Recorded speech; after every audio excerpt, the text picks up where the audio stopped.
Yes, I do bad leo.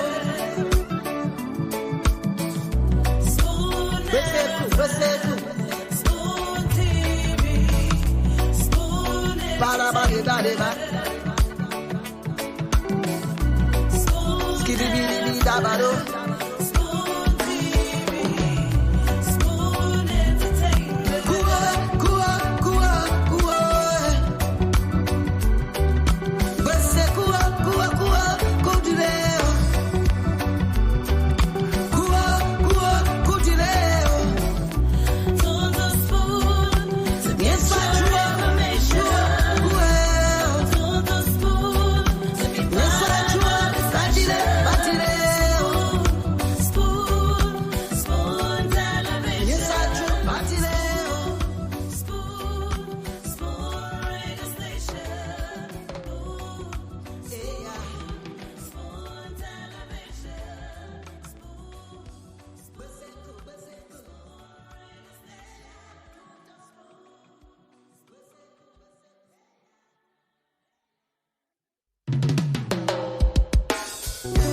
Yes, I, a special one from the CEO, stand coming with the spoon.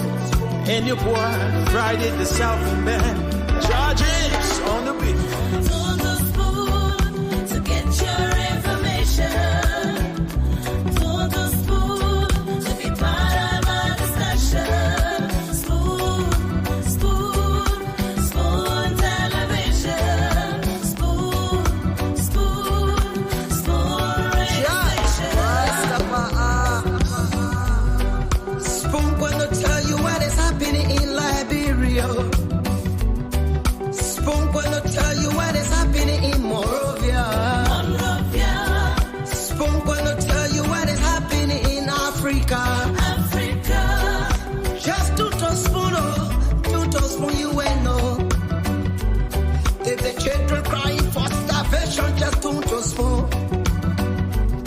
You want to get a news update, my brother, to spoon. You want to know what is happening in Monrovia, to spoon. Politicians want to make their decision, just to spoon. You want to know what's happening in the ministry, to spoon. Yeah, to spoon. Yeah, to spoon.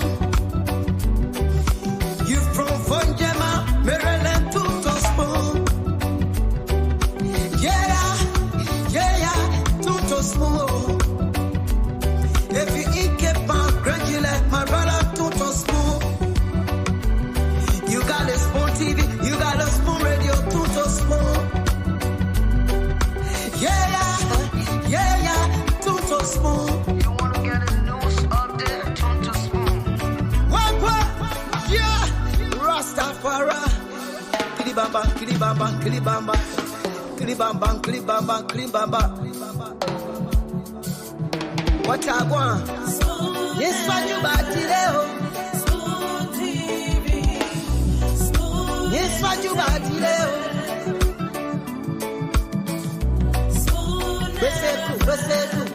Spoon TV. Spoon. Bada bada bada bada. Skiddy biddy biddy da bado. Spoon TV. Spoon entertainment. Kua.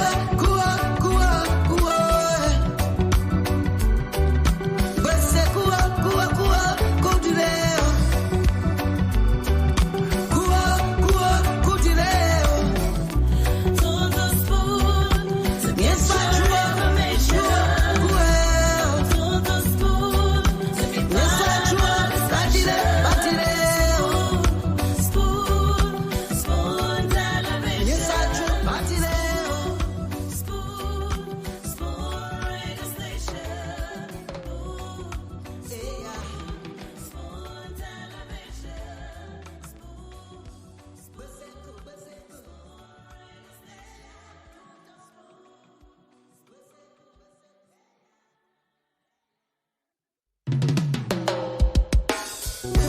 Yes, I, a special one from the CEO, stand coming with the spoon. And your boy, Friday the Southern Band. Charges on the beat.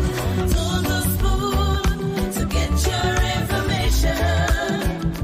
To the school to be part of our discussion.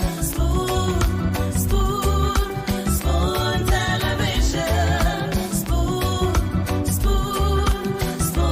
radio station. Spoon gonna tell you what is happening in Liberia. Spoon gonna tell you what is happening in Monrovia. Spoon gonna tell you what is happening in Africa. Just to spoon, you will know. If the children crying for starvation, just to spoon. You want to get a news update, brother, to spoon. You want to know what is happening in Monrovia, to spoon. Politicians want to make their decision, just to spoon.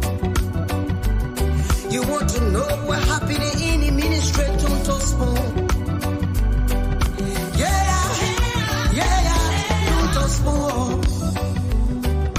Yeah, to spoon. You from Vonjema, Maryland, to spoon. Yeah, to spoon. If you eat keep on gradually, my brother, to spoon. You got a spoon TV, you got a spoon radio, to spoon. Yeah, to spoon. You wanna get a news update, to spoon. What? Yeah, Rastafari. Kilibamba, kilibamba, kilibamba. Kilibamba, kilibamba, kilibamba. What I want? Yes, what you about today? Spoon TV. Yes, what you about today? Spoon TV.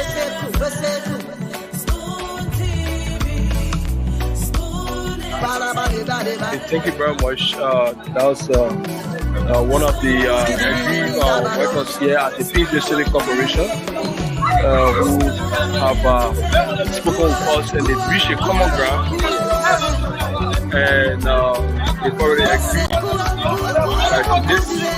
And we spoke with the human resource officer here, or director of this institution, the PJ City Corporation, and she earlier on told us that they are negotiating with the class. As you see the door.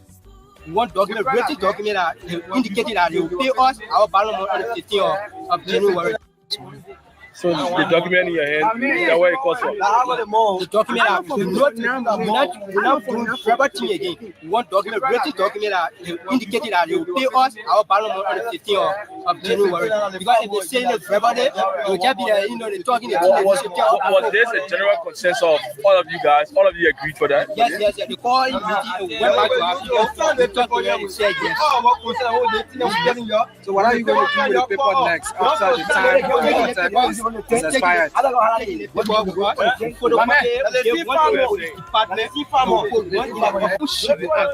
After this day, if you can't get nobody, come here like the baby. If they can't get our money, if anybody coming out to see, don't try to show the paper they made. I promise everybody. Because we're not talking forever things again. I've read it document on. So you're going now to get your 1 month salary? You have to go get my 1 month salary. Everybody going to get a 1 month salary. All of the farmers. All of the farmers. Okay. So, sorry, which money? Which money are you going to pay? August. Okay, July they paying for because they pay for all the shit to over 1 month. So they pay for July. We don't know about over, we take it over money. So they're going to pay for July. So how many departments are in this entire got the police department, we got the sanitation department, we got the organization. I think GSD, I think we got some people in GSD are working with cash. They are cash workers, but we're not ready to do it. I should guess what I work at staff. So what is your name again? My name is Gabriel O. Yellow. Gabriel Obadiah Yellowway. So who are you in this entire I'm process? the leader for this person. Okay, thank you very much. That was one of the aggrieved workers here at the Pinsville City Corporation who have spoken with us, and they've reached a common ground, and they've already agreed to this. And we spoke with the human resource officer here, or director of this institution, the Pinsville City Corporation, and she earlier on told us that they are negotiating with the class. As you see, the doors are already open now. Out of the sides, they open this main entrance here to this place, and the wedding ceremony is going to take place. We just saw an SUV bringing in the food into the compound, so the wedding is going to take place. But from now to the 15th, they've been promised that they will receive some of their money. They're going to receive 1 month today, and the balance money is going to be given to them between now to the 15th of January 2024. Yes, sir. A special one from the CEO, Stan coming with the spoon. And your boy, Friday the Southern Band. Charges on the beat. To the spoon to get your information. To the spoon to be part of our discussion. Spoon. Okay, tune to spoon to be part of our discussion. Tune to spoon to know exactly what's happening in Liberia, what's happening in the ministries, in the agencies, of course, the different happenings across the country. This is where we get to talk about Liberia, talking about the trending national issues every single day. Again, I want to say welcome to the program tonight. My name is Nelson Colette, and the late night show, the late night politics, is back on your radio, and we're here tonight again live on Spoon 107.5 FM. We're live on Fabric 101.1 FM. And we're live on Super 95.5 FM as well. We're also live on other frequencies across the country. I want to say thanks to Gibi FM in Kakatama, Gibi County, that's relaying this broadcast and other stations across the country as well. So yes, today is a very unique day, and today happens to be the last edition of the late night show for this year, for 2023. This is a journey that started about 4 months or 4 or 5 months ago. Let's put it at 5 months ago, since August, September to October to November, and now this is December. So this is the last edition of the program for this year. If you ever hear another edition of the late night show coming on this very network, it's gonna be 2024. So I'd like to say welcome. It's going to be a unique time here. We're going to have some sort of throwback, some discussions on some great moments we've had here, and a bit of training issues as well. So let me go across and bring in the folks. I've received words from our co-moderator, Mobile Zoka, that you'll not be on, but our co-moderator as well, Amy, will be coming on, and we have Francis already here. Let me say welcome to you, Francis. It's good to have you on tonight. Morning. How are you? Yeah, and I see the Liberian flag always beaming in the background. Always, man. Nigeria all day. Yeah, so welcome to the show, man. Let me bring you Raymond quickly. Raymond, welcome to the show. Are you the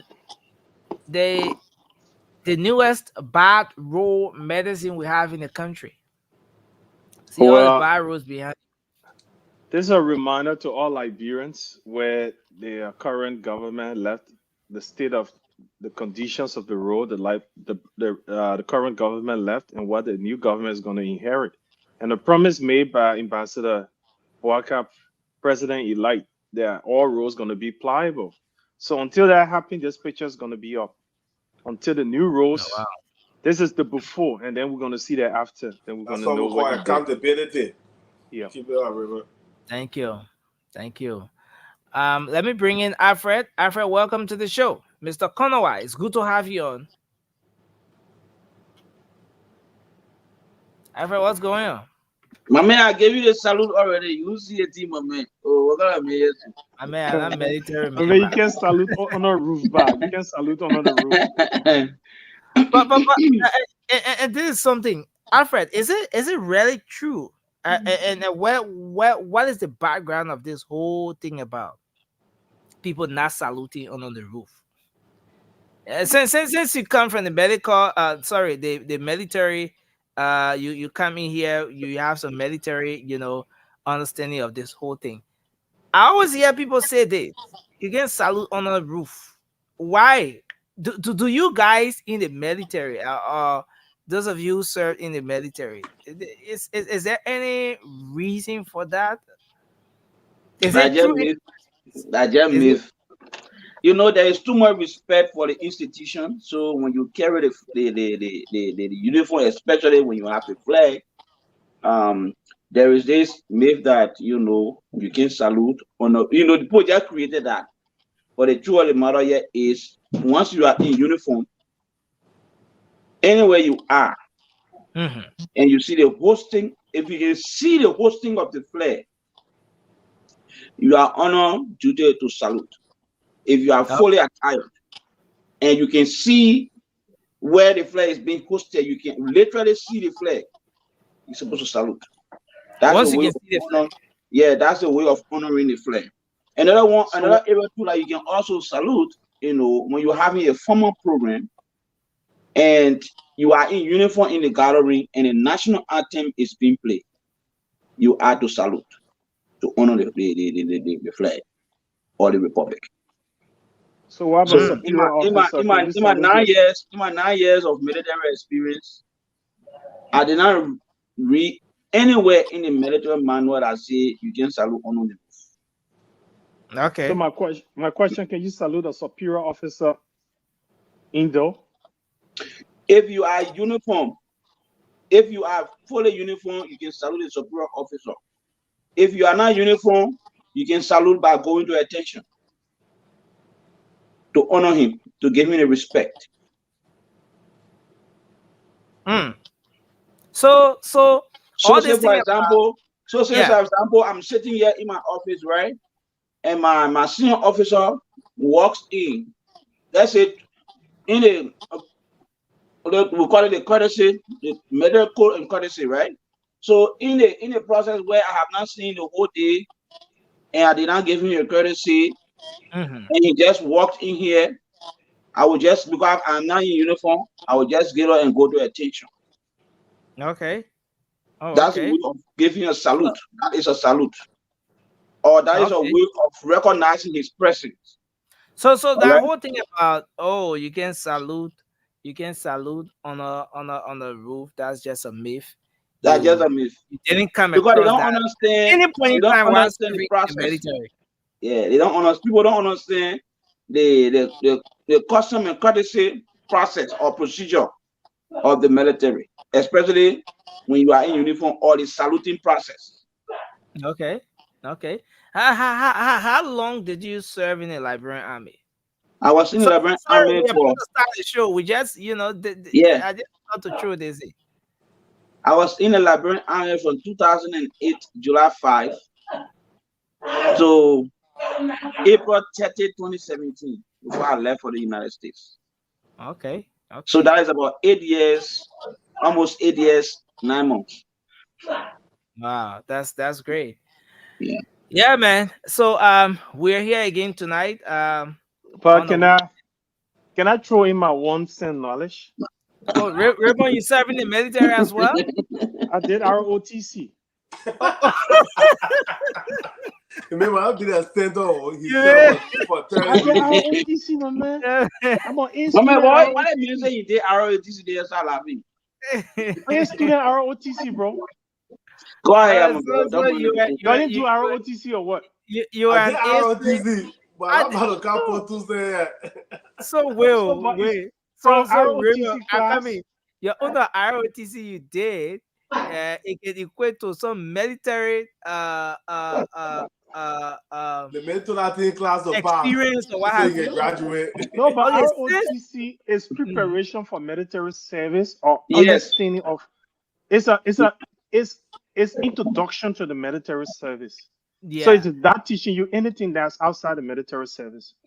But again, our military is fashioned after the United States military.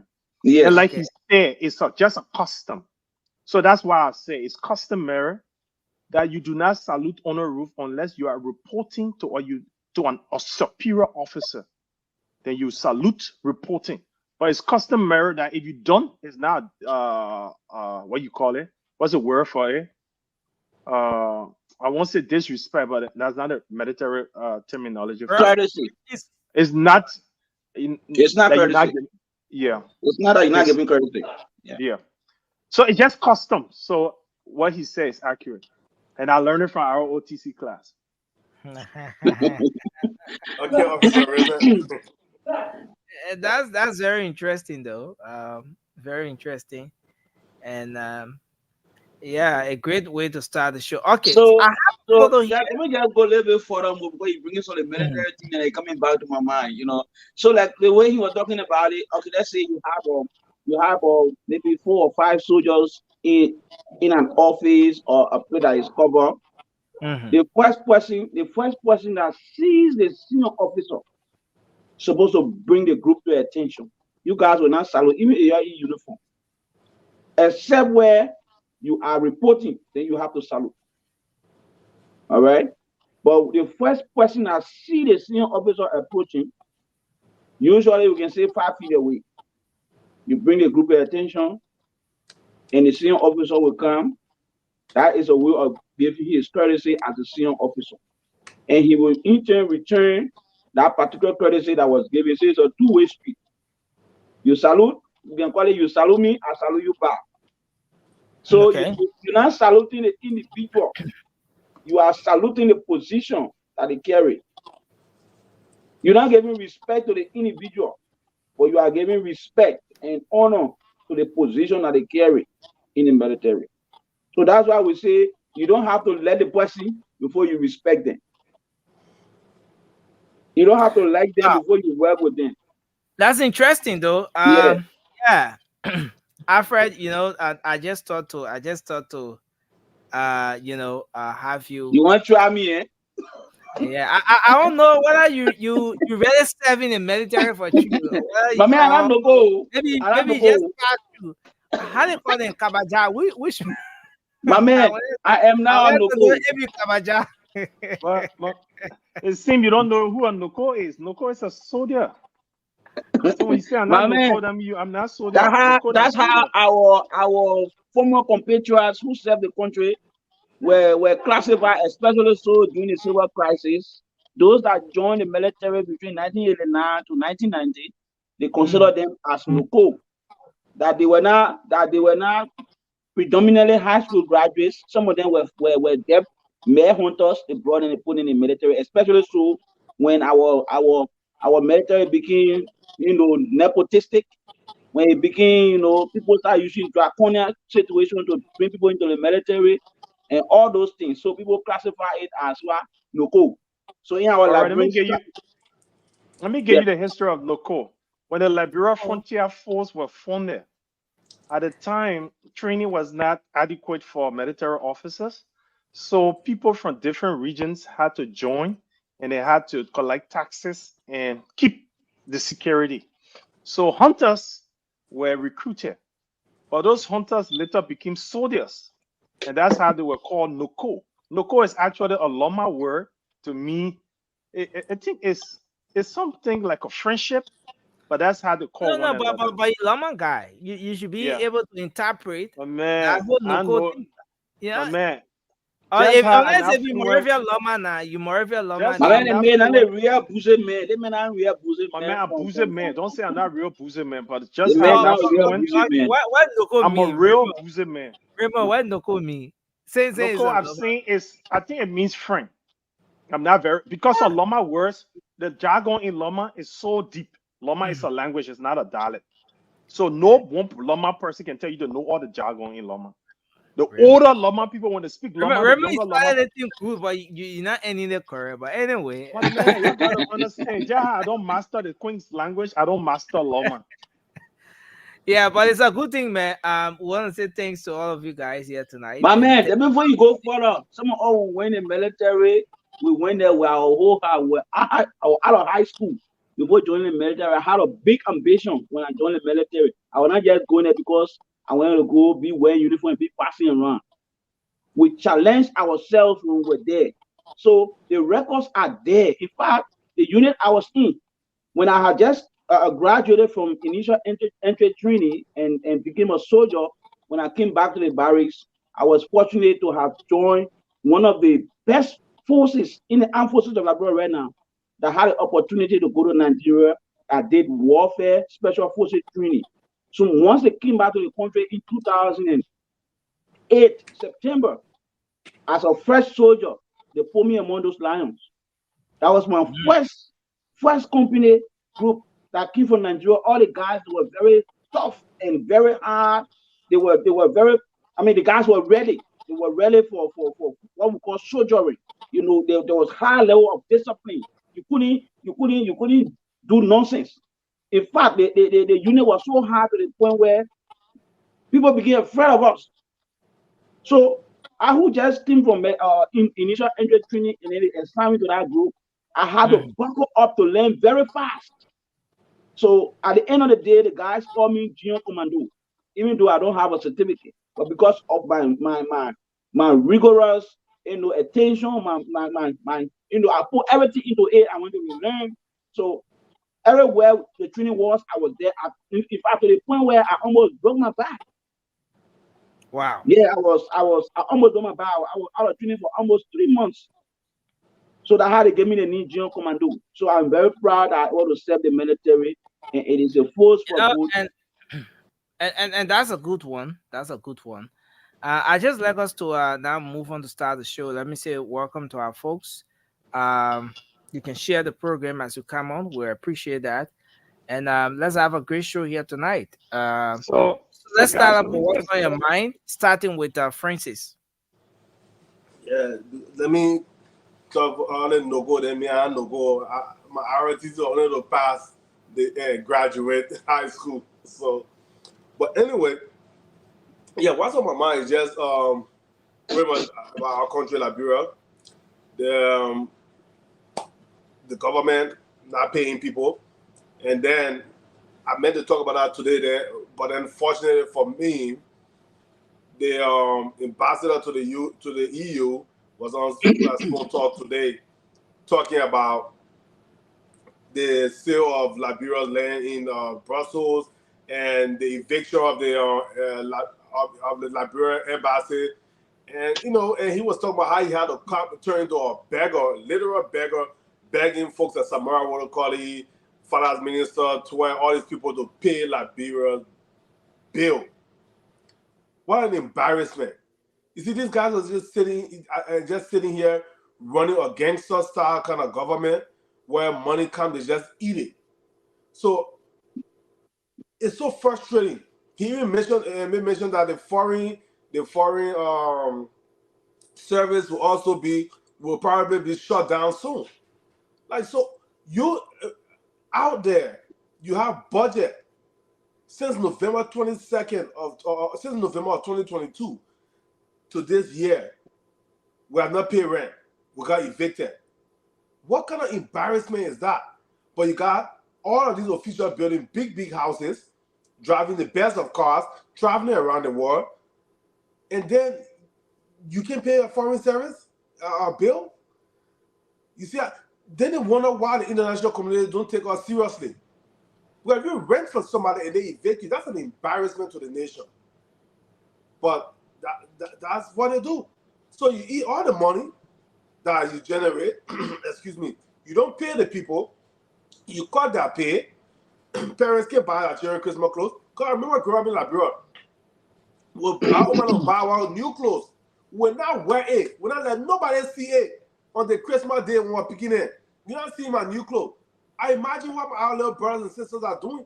They're sitting down, they don't even recognize Christmas anymore because they know it's just another day.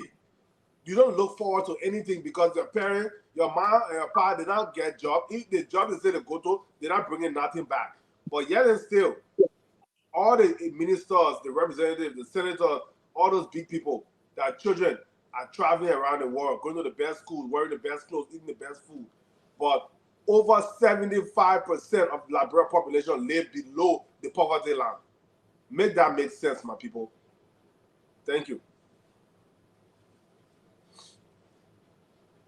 So again, I was able to recollect fast. The meaning of Noko is brother-in-law. You know, it's a friendly way of calling your brother-in-law because you connected as men, so you call them Noko. So that's why I mean in-law, man. What's on my mind? Look, there's so much to do to transform our country. We so have so much to live. Oh, yeah, your microphone is going bad. I want to buy low again, bro. So let me begin by saying the meaning of the word Noko, the Loma word, is brother-in-law. It's a friendly way of referring to your brother-in-law, Noko, where you call one another Noko. When you like BIL, we say in English. So, and I want to speak to the issues that we face as a country. We have so much to live comfortably and not be called a third world country or a developing country. But our mismanagement of our natural resources, the blessings God gave us, including the rich forests, even our climate, so much rain and sunshine we have to grow almost everything. Fertile soil, natural resources, diamonds. Recently, a diamond was found that is about 53.3 grams, costing around $12 million as a raw gem, not polished for sale. We got so much gold that is being extracted from our country daily. We have marine species, our ocean. We have a lot of food. Yet our roads are in the condition it is. That's because every government that have served us before haven't done us justice. Now we have booted out a very corrupt government. We've elected a government that we consider responsible. We elected a man because we believe he's a statesman with impeccable track record. It's not upon him to prove to every Liberian that he's the trailblazer. He's going to set the pace and the foundation by which our country can be built, especially roads. Good roads are index for a development. So if we have good roads, it's going to elevate our country to the extent of our level of development. But not just that, it improves our economy. Not that it just helps the time that it takes to commute from one location to the other, or the cost to commute.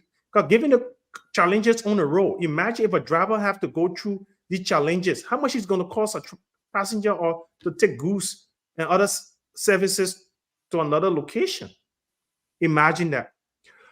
I wouldn't take all this time to say this, but this until Joseph Yema Boaka in his 100 days can make our roads pliable, and in the near future pave our roads so that we can have road network that is adequate to connect neighboring country and our very political capitals in our country, regional capitals, and farm to market road. This campaign is going to remain, and I want to use this opportunity to remind Joseph Yema Boaka of his roads, and I will continue reminding him until he can deliver the roads to the Liberian people. Thank you. Thank you, Raymond. Let's hear from you, Alfred. What's on your mind? Well, there are two things on my mind. The first thing on my mind has to do with I just want to openly thank the Spoon family, Stanton A. Waterspoon, his family, and all of you nursing who have provided this platform that we can come here and make our views or our voice heard, or to join the discourse, the political discourse. I never thought that I would have been on one of the biggest platforms in the country. I never thought that I would, by just coming here, people will fall into liking what we do here. I just want to say thank you to Stanton and his family for providing this opportunity for all of us to be part of the new Liberia that we all yearning for. I extend in my own name and my family, I want to say, Stanton, if you are listening, thank you so much for thinking about Liberia. Thank you for, this investment is going to go a long way. In the not too distant future, maybe we'll be, the real panelists, because we are here to stay. We did not just come here to run a campaign for Joe Biden to win, but we are going to stay here to help him, achieve those goals by making sure that we remain who we are, to put his feet to fire, to make sure whatsoever he promised the Liberian people, he deliver on them. And that's why we are here. We are not leaving anytime soon. The second thing on my mind is, this appointment that the president made, and they also, another thing that he did, the veto that he just did with the Fulani agreement. And there are rumors that he's about to nominate Samura Wolokodi to the Liberal Revenue Authority. It's embarrassing. It's very embarrassing that at the 11th hour, the president want our presidential. It's quite unfortunate. And since you've already jumped into this, this is just something we intended talking about, the veto, from the president, and comparing that to the latest appointment. Two things happening here: a veto of the Fulani agreement that was passed by the legislature. And then the reason provided for the veto, he says he wants the incoming administration to have ample time to look into it, to cross the I's and dot the T's, or however you may call it, about to peruse this thing the right way and be able to come up with the right decision that will be in the interest of the country. And since you've already jumped into it, then I want us to take on the discussion from there. I'm going to display the documents and everything up here. But Alfred, just to begin with, why do you think that the president is on one hand vetoing a particular document so that the incoming administration will have ample time to look into it, to peruse it, to evaluate the document, and go through it segment by segment to make sure that the right thing is done? But on the other hand, the president is enforcing a nomination, which a lot of people think should equally be given some time for the legislators to be able to make the necessary, evaluation of the individual. Our people can say, when a chicken ready to die, the breeze I can blow it can come from the back. Now what our people can say. But with regards to the president, Nelson, we made a mistake. Sometimes when I sit down and reflect on how we were in the trenches, thinking that we have gotten our Messiah. Unfortunately, Messiah didn't know anything when it comes to government. Unfortunately, the guys that he recruited around him, they did not do any good for him. And in fact, he himself, he was not ready to learn.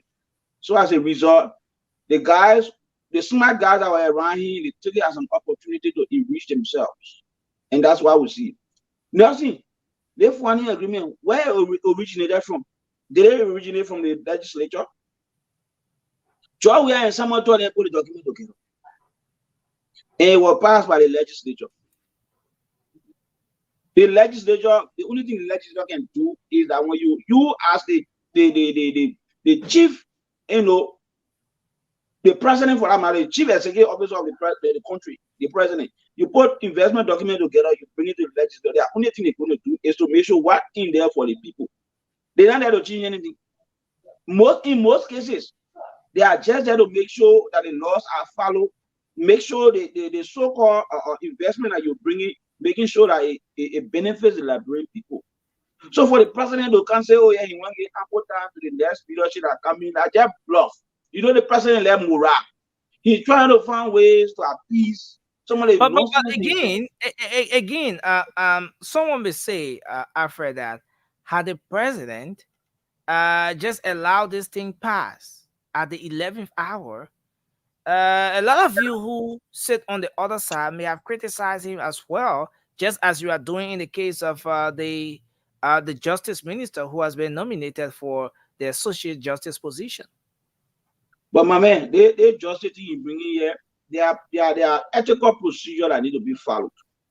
Not because the constitution says it is in the president's right to nominate someone to position or appoint someone to position. That means that he can do it anyway, anyhow, anytime. No, it doesn't work like that. There are procedures that must be followed. Now, if we talk about the appointment of the justice minister, right? We need to engage the justice minister. It should not be a 2 weeks thing. It should not be a 2 weeks thing. The people need to know where the justice minister stands on key critical national issues. What is the justice minister's view when it comes to the issue of rape, for example? What is the justice minister's view when it comes to the issue of capital punishment? What is his view when it comes to felonious crime, for example, murder? What is his view? Okay. We need to engage this man for us to know him. Because the position that he's going to occupy is now. So weighing the two cases, putting the two cases on the scale. Let me just bring a portion of this particular document here. Let me bring a portion of this right here. Let's see if we can go through this. I'm putting it in the chat room as well because this one seemed very. Can you guys see it? Maybe no, I don't think you guys can see it. Yeah, I can see it from my side. Okay, so Honorable Buffer Chambers, the House of Representatives, and blah blah blah blah blah. Mr. Speaker, this is to acknowledge receipt of the House's enrolled bill number 21 of the sixth section of the 54th legislature of the Republic of Liberia, an act to ratify the investment incentives agreement between the government of Liberia and the Fuani Brothers Corporation. The bill submitted to me for approval. I vividly recall in 2020 that similar bill was submitted to my office, which I did veto due to some genuine concerns.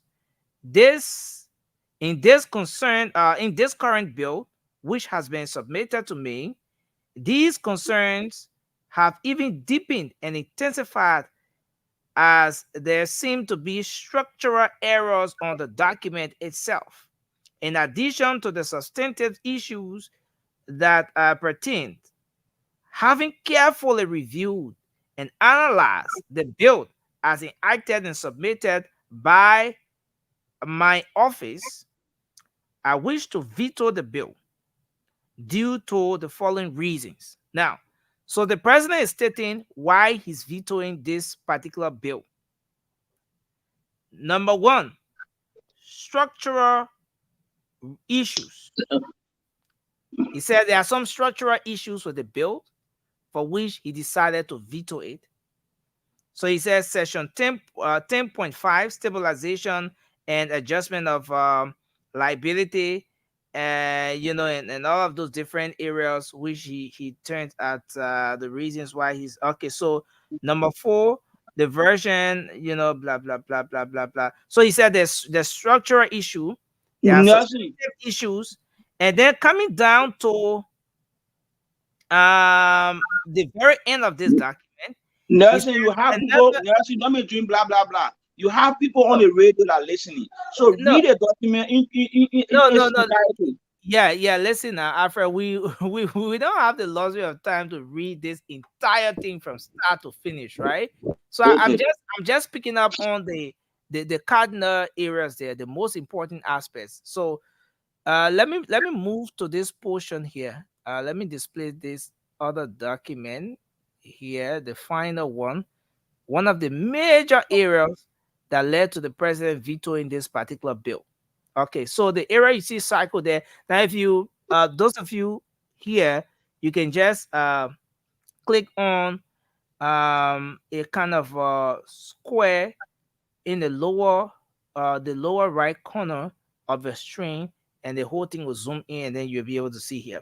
So where you see cycle there, it says another germane concern in consideration of the period that that this bill has been forwarded for my approval. Given that we are barely less than 5 weeks toward the transition of a new administration, and the fact that crude palm oil is a food, I find it prudent that a bill of such importance be tabled for a new administration to make a decision in the interest of our people. Therefore, given the reasons mentioned, and by virtue of the authority in me invested under Article 35 of the Liberian Constitution, I hereby veto the bill and return it to allow the national legislature to once again take a keen look at correcting all necessary loopholes that the bill presents in the interest of our country and people. Again, I express my sincere thanks to you for your continual support. The president signed on this, and the bill is vetoed. The bill is vetoed. The president stated so many reasons why he had to veto the bill, though it was passed by the legislature. But he says there are some loopholes for which he had to veto the bill. Structural issues in the bill, the section 11 that has to do with the importation of crude palm oil. He said it is repeated on page 26 and 27, which he sees as a serious structural issue. He also talked about section 11.1, that there are no baselines established, nor means of verification defined as to what constitutes the volume of crude oil available in Liberia. And there are different reasons, but the key reason here presented by the president is the time. The time is too short.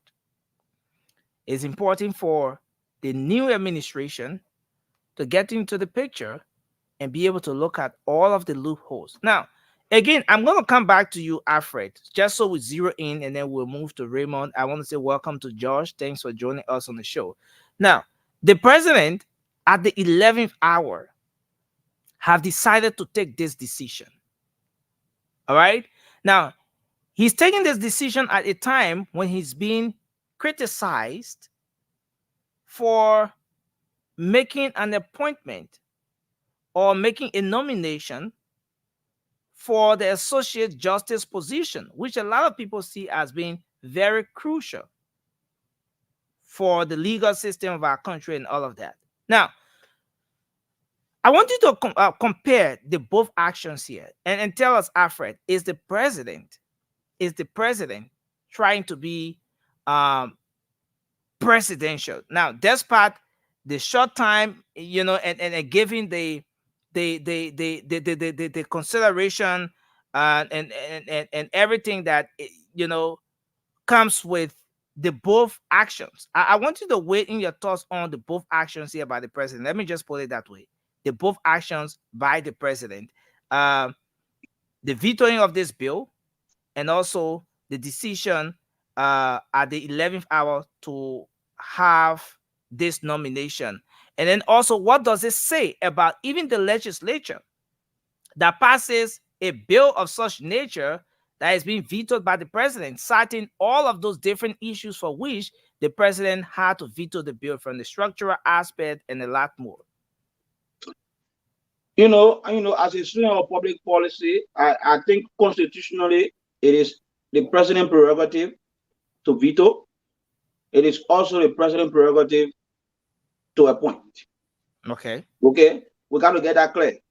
Now, at this crucial time, is it expedient for him to do so, knowing fully well that the judiciary is another arm of government, and if we are to put people in those positions that will be making critical decisions when it comes to the governance of the country, we need to make sure that we're putting the right people in there that will make sure that our governing structure will be respected.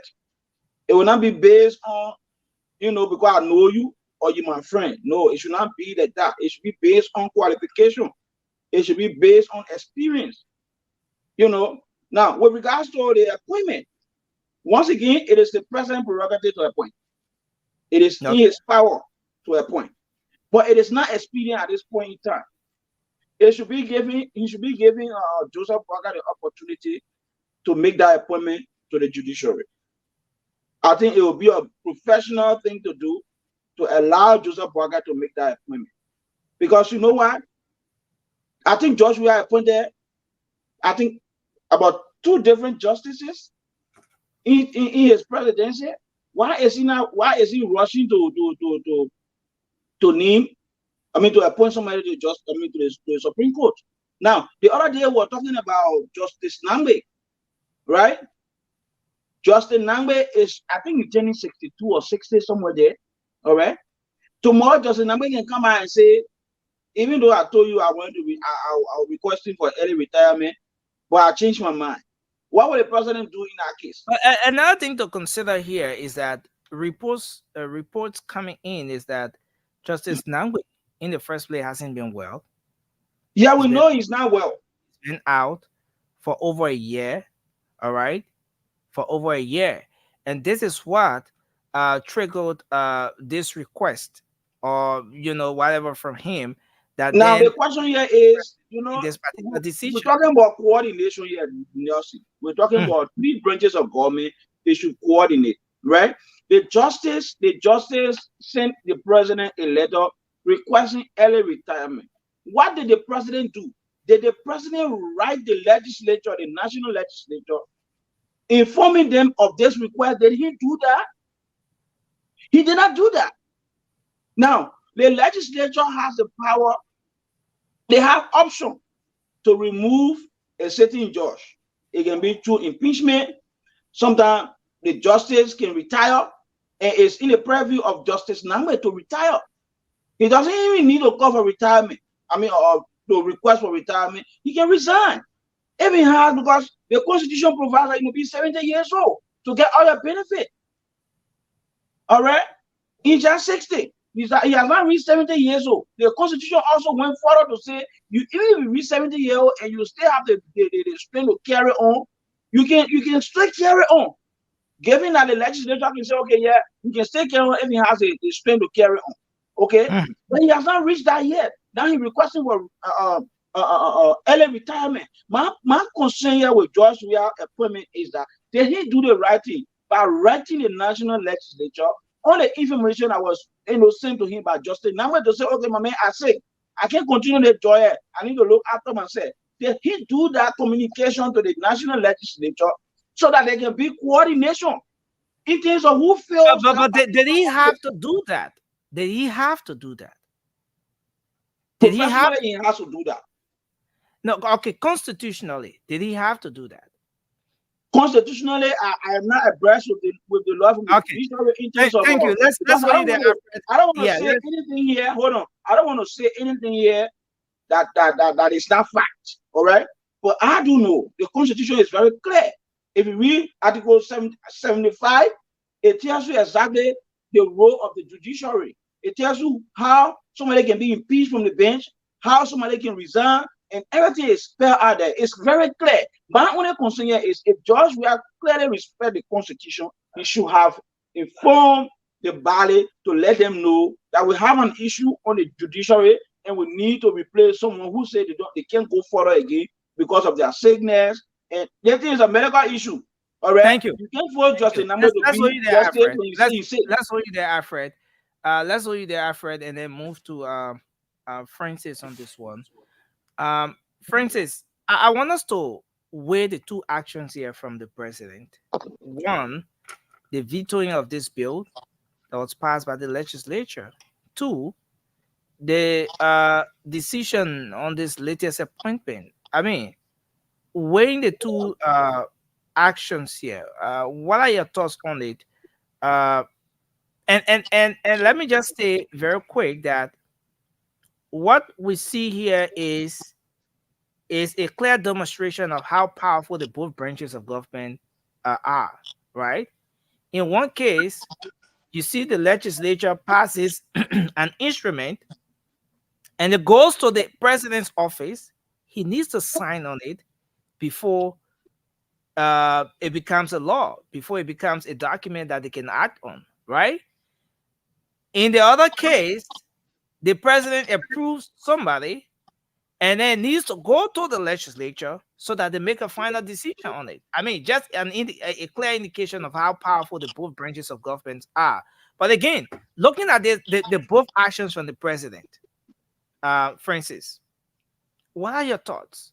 What does this even say about the legislature that passed this instrument that has gone before the desk of the president? He had to peruse it, and he comes out to say that, look, there are lots of issues, there are structural errors and all of that. Were they even in a hurry to do that? But now he says he's leaving that up to the next government to make a decision on this one, versus the president pushing this thing about Councillor Frank Musa Dane's confirmation or his nomination and so forth. Yeah, I would say the president did the right thing by vetoing that bill, and the explanation he gave makes sense. But on the flip side of that, and also, yeah, that's why you see check and balance is really important. I don't think he's sincere about vetoing that bill anyway. He only. You think so? You think he's not sincere? I think so. Because let me tell you, if this was before the election, he knows there's money in investment. He would have allowed that bill to pass because he knows somehow something is going to go into his pocket. But this is after election, and now he knows that sanctions and orders are coming around the corner. He can't see any more money right now here in cronies. So he figured, okay, if I let the bill go through, how am I going to benefit from it? Because Judgment doesn't care for the country. Everything he does is what in it for me. That's why I say it's like a gangster kind of government he was running. He was running. What's in it for me? So he look at that bill. It's not going to benefit me anyway. So let Braga take it on the trouble. So when he come and pass on his regime, if there's any problem, it's not on me. Because if I let it go through right now, even though it may look good for the country, but if there's a problem, they say, oh, George Weah government approved this bill, so let me leave it for Braga. But if it was before election, trust me, it doesn't matter how bad that bill is. George Weah was going to approve it if there was something in it for him, but he can't do that now. So, but let's just look at the check and balance, right? He just checked the legislature, right, saying, "Oh no, we can't do this right now because I'm on my way out. Let the new government come in and make the decision on this bill." Which is supposed to be so. But then now, on the flip side, he want to push Musa Dane through. But then, I don't even want to blame Judge Weah because we all know that constitutionally, he has the right to make appointment, right? But then now I come back to the legislature. They are very spineless. Now, they are going to sit there and consider the nomination from the president, which of course they have do, the do, right. do you really think the legislature should be paying back? Given that the president has vetoed this bill that No, passed. this is not about payback. Okay, maybe payback is not the right choice of words. Do you see the legislature retaliating here in this case? No, because this veto came after he put the nomination up for Musa Ding to be associate justice. So what we are saying as the ordinary average Liberian people is that, for me right now, what I'm saying is this is what you call check and balance. With George, we are saying, guys, I'm leaving in a couple of weeks. It's not right for me to do this, even though he can legally do it. But like Afra said, professional courtesy, trying to do what's right for the country. Let's table this for the incoming government. But on the other hand, confirm my nomination for a lifetime position so that I can protect myself, me and my gang of thieves. At least I can have somebody, people in there to protect us. That's why I said George Weah is all about himself, nothing about the country. If he did any little piece of development in that country, it was to give how it reflect on him. Oh, I did this. So nothing was, it's good for the country, so let me do this. It was about how do I look? How do I appear to the Liberian people? And what do I have? What do I get out of this? Everything was transactional for George Weah between he and the Liberian people. It was nothing about the country. So he's saying, on one hand, no, wait for Joseph Baraka to come and get this bill through. But on the other hand, and that bill can be, even if he passed it, right? Executive decision can even reverse that sometimes. Certain things that go through, the next president can come in and reverse it through an executive decision. Not all of the time, but it does happen. We see it here all the time in the US, right? But he said, no, let's leave it. And I appreciate him for that, but I'm not appreciating him for that also because he's been two-faced. He's been two-faced. Why you saying that and then you're asking for a lifetime position because it's in your interest? It makes no sense. I believe it was before the election. He was going to let it through because he won what's in it for him. He know that there's money coming with investment. He would just steal everything and then hope that he win the election. But now with audit and all this stuff, he said, I don't want to have nothing to do with money bidding because they come in now. The battle can't audit us. So I don't want to have anything to do with money. That's what he's doing that for. He's not sincere. Now we're going to move to George and we take Raymond. But just before doing that, one of those in the comment section, Love Masali says, if the president says there are structural errors on the bill, yet he wants the same legislature to confirm Musa, then that shows to me that the legislature cannot be credited. They are not taking the time to carefully do their jobs because the president is clearly pointing out that. Now, let's hear from you, Josh, on this thing here, man. Two separate actions taken by the president within the same period, but he's giving a reason that aligns with what a lot of people are criticizing him for with respect to the previous action. If you go back to the Musa Dini appointment, a lot of people are criticizing it because they think that the window, the period, this transitional time is not best suited for it. But you come back to the second action or the decision made by the president with respect to vetoing this incentive, agreement. He's citing the issue of the timing. I mean, what's your own analysis and evaluation of the president's decision? Where in your thoughts on those two decisions? Oh, okay, Nelson. Thank you very much, and thank you to my fellow panelists and those who are listening in radio land and television and who are glued to their gadgets. this topic is quite important to me because for me, I'm very intrigued, by public policies and how they affect people and how these things work.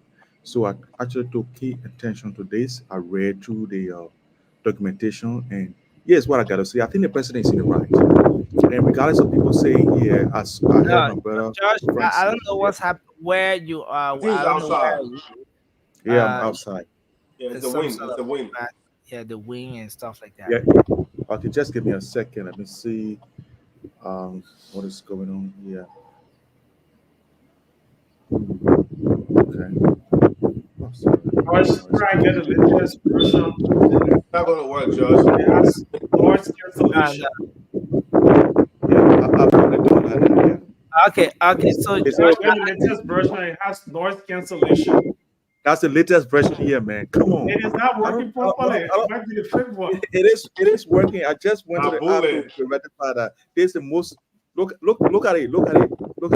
come on. Come on, man. So guys, just let me go ahead. yeah. Let me go ahead. Look, Francis, you just need to do research before you come to this platform. And when you do that, it will help you a lot and will help us as well and our audience. In 2020, the president rejected the same bill, very similar bill, this company. That was in 2020. 3 years ago, I would say, he rejected this bill because of the same problem he's stating now. He's only applying the time because now that it has come back to him, he could have amended it. He could have changed the clauses and sent it back to them. But he said he doesn't have the time to do that. So let him turn it over to the next government. That is fair because he rejected that bill in 2020, the same bill. Did he amend it in 2020? If I was the president, here's why I was going to reject that bill in the interest of the Liberian people. And that's why he rejected it in 2020. Josh, your audio is not the wing. Just change your location. But let's hear from you. Let's hear from you, Raymond. Let's hear your take on this issue.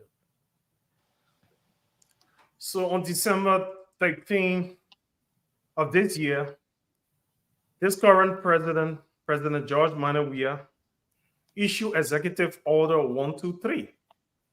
And in Executive Order 123, in the fourth paragraph or sentence, he has that they should suspend all recruitment, employment in government. And the reason he gave, because it's a lame duck session. And in the lame duck session, the presidency has limited power because the successor has been elected and the president is outgoing. It's just a matter of formality to turn over powers. So it's a traditional practice in politics and in governance. In a lame duck session, the powers of the presidency is reduced because it's defined that your tenure has come to an end. It's just a matter of formality to turn over power. And there's a new government to take over. And the new government comes with a new set of policies and direction. And that's what the masses or the vast majority of the population have decided. That your leadership is not good enough. That's why a new set of code of government officials have been elected. So it is only prudent in a lame duck section for the president to have issued Executive Order 123, that he has come to come around and not abide by his own executive order, a complete contradiction. Where in a lame duck section, he thinks it's prudent that he should make these two crucial appointments. And even his own argument in his veto, that he says he's giving the responsibility to the newer government to come and take and review this thing thoroughly and act appropriately. And that's the prudent thing to do. But George Weah have proven time without numbers that he's not concerned about governance. Nothing that's prudent is his concern. And I believe if there was something in this deal for him, he would have signed it. But apparently, he seems not to benefit him. But these two appointments seem to benefit him. It's in his interest. So no matter the executive order he just issued on the 13th of December, few days after, he's in a complete contradiction to his own executive order. What's the leadership? How can a leader make a policy document and come and contradict the same policy document in the same time period? It's a complete contradiction. And only jokers do that. Serious-minded people and people who should be called presidents and leaders should not be doing that. So it's laughable and condemnable. So in the strongest term, I want to condemn President George Manuel Weah. We understand you're not fit for this job. You got there, and the Liberian people made a big mistake, and that's why they sang the song, Our Past Sorrow, We Made Mistake. Just respect it, that you have been booted out. Get out graciously, and don't try to hijack the government and ponder us further. Thank you. Wow. Now, Raymond, again, just before we move to George, given the reasons, considering the reasons provided by the president, what does it say about the legislature? Now, I can understand from one end, you think that the president did not sign this thing because there's nothing in it for him and all of that.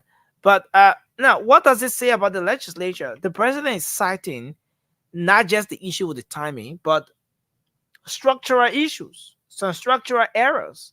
He thinks that some of the things that the legislature should have taken into consideration were not taken. He spoke of how portions of this document was repeated and all of that. What does this say about the legislature? Does this suggest that the legislature was in any way in some sort of a hurry during the passage of this particular bill for which the president is now citing structural errors and all of those things? Raymond, are you with us?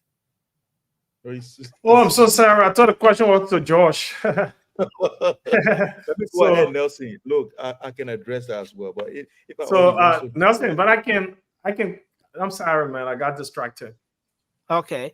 So I was just saying that what does this say about the legislature, given that this particular bill passed through them when at the death of the president the first time, he sent it back to them. Now it's resurfacing for the second time. And then all these issues, he's not just citing the issue with time, but he's also talking about structural errors. He's talking about certain provision of the incentive agreement being repeated.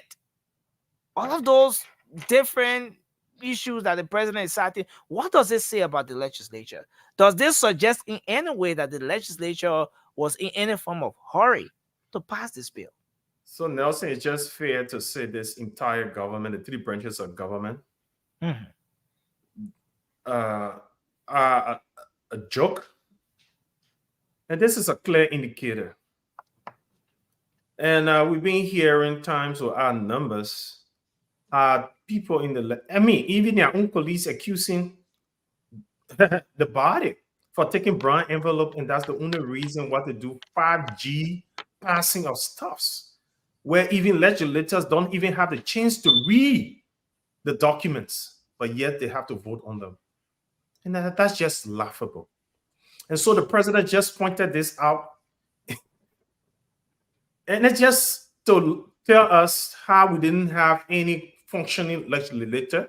They were only all about getting 30,000 in their private bank accounts in the name of projects in their communities, but yet and still, none of these communities have even an ambulance, neither a fire truck, or no serious project for the people in those communities.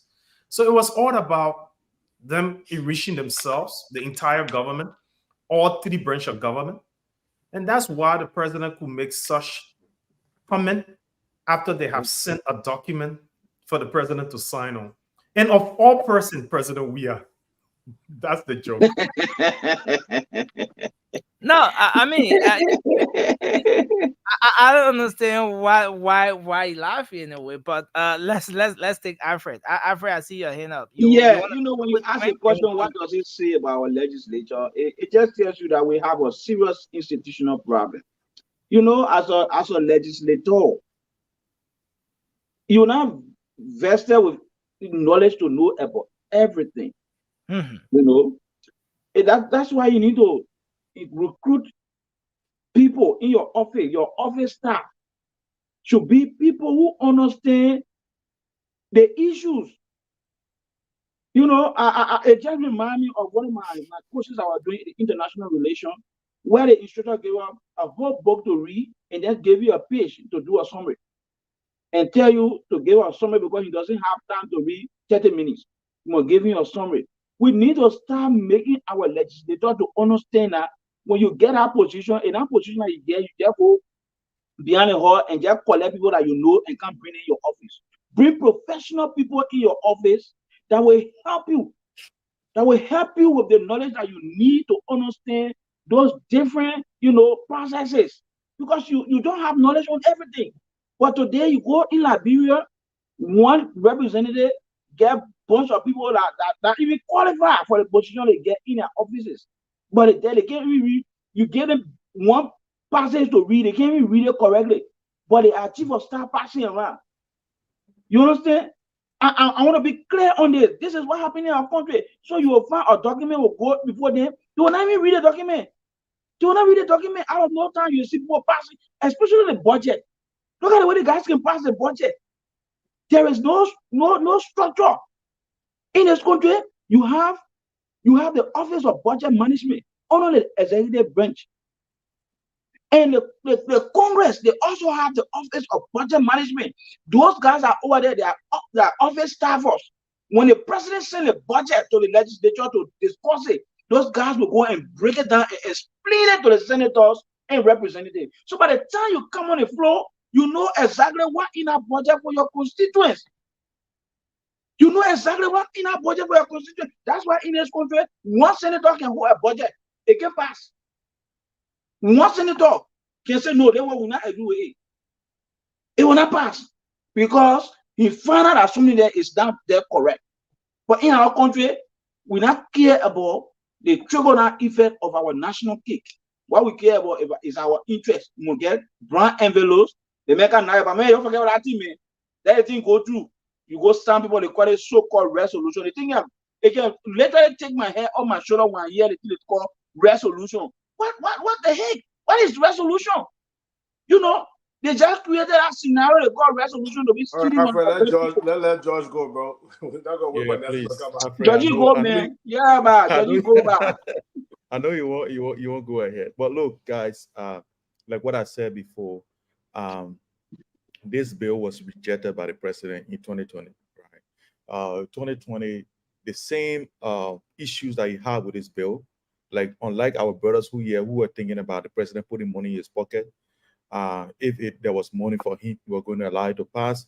In 2020, he rejected the same bill because it lacked structure. Like for instance, how will you write a bill or maybe just write a letter? Then you say refer to section 2 for what I'm saying. Okay, let's say for the children school fee to be paid, I will make sure that I will use section 2 and implement it to make it pay. But in the whole document, no section 2. That's the structure he's talking about. That's the error. People need to read. If we are reading, we'll not be making fuss among ourselves. The people, they talk about section 10.5 in the document, not section 10.5 in the whole document. Then you want the president to pass it, and then you say that, guys, we have to stop this thing. Look, I'm not a George Weah lover. I'm a Liberian lover. But what I also love is professionality and making sure that where the right is to put it. You said you're what? You're a Liberian lover? Yes, I'm a lover of Liberia. I mean, come on the show before you go. The thing is, that, be behind the scene, Princess, you distracted me by putting your finger out. No. For instance, you're coming right after George, but George, go ahead. So the thing is that the people say there's section 10.5 in the document. The president flip, no section 10.5. How is it you referring to this section that will be responsible for doing something very concrete? There's no section 10.5. For instance, in Liberia, we consume rare oil. We consume 10 80 point something metric ton of red oil in our country, in Liberia, the whole country, a year. Let's say on the average, right? This company is going to be producing 13.5 or 13.58 metric tons every month. But in that document is sent to be ratified, there's no section to say they will export it and how the export will happen. If I am the one, my son, who is just in 11th grade, he will not approve it because everything has to be explained according to how it's going to work. That's what bills are for. They are not summary.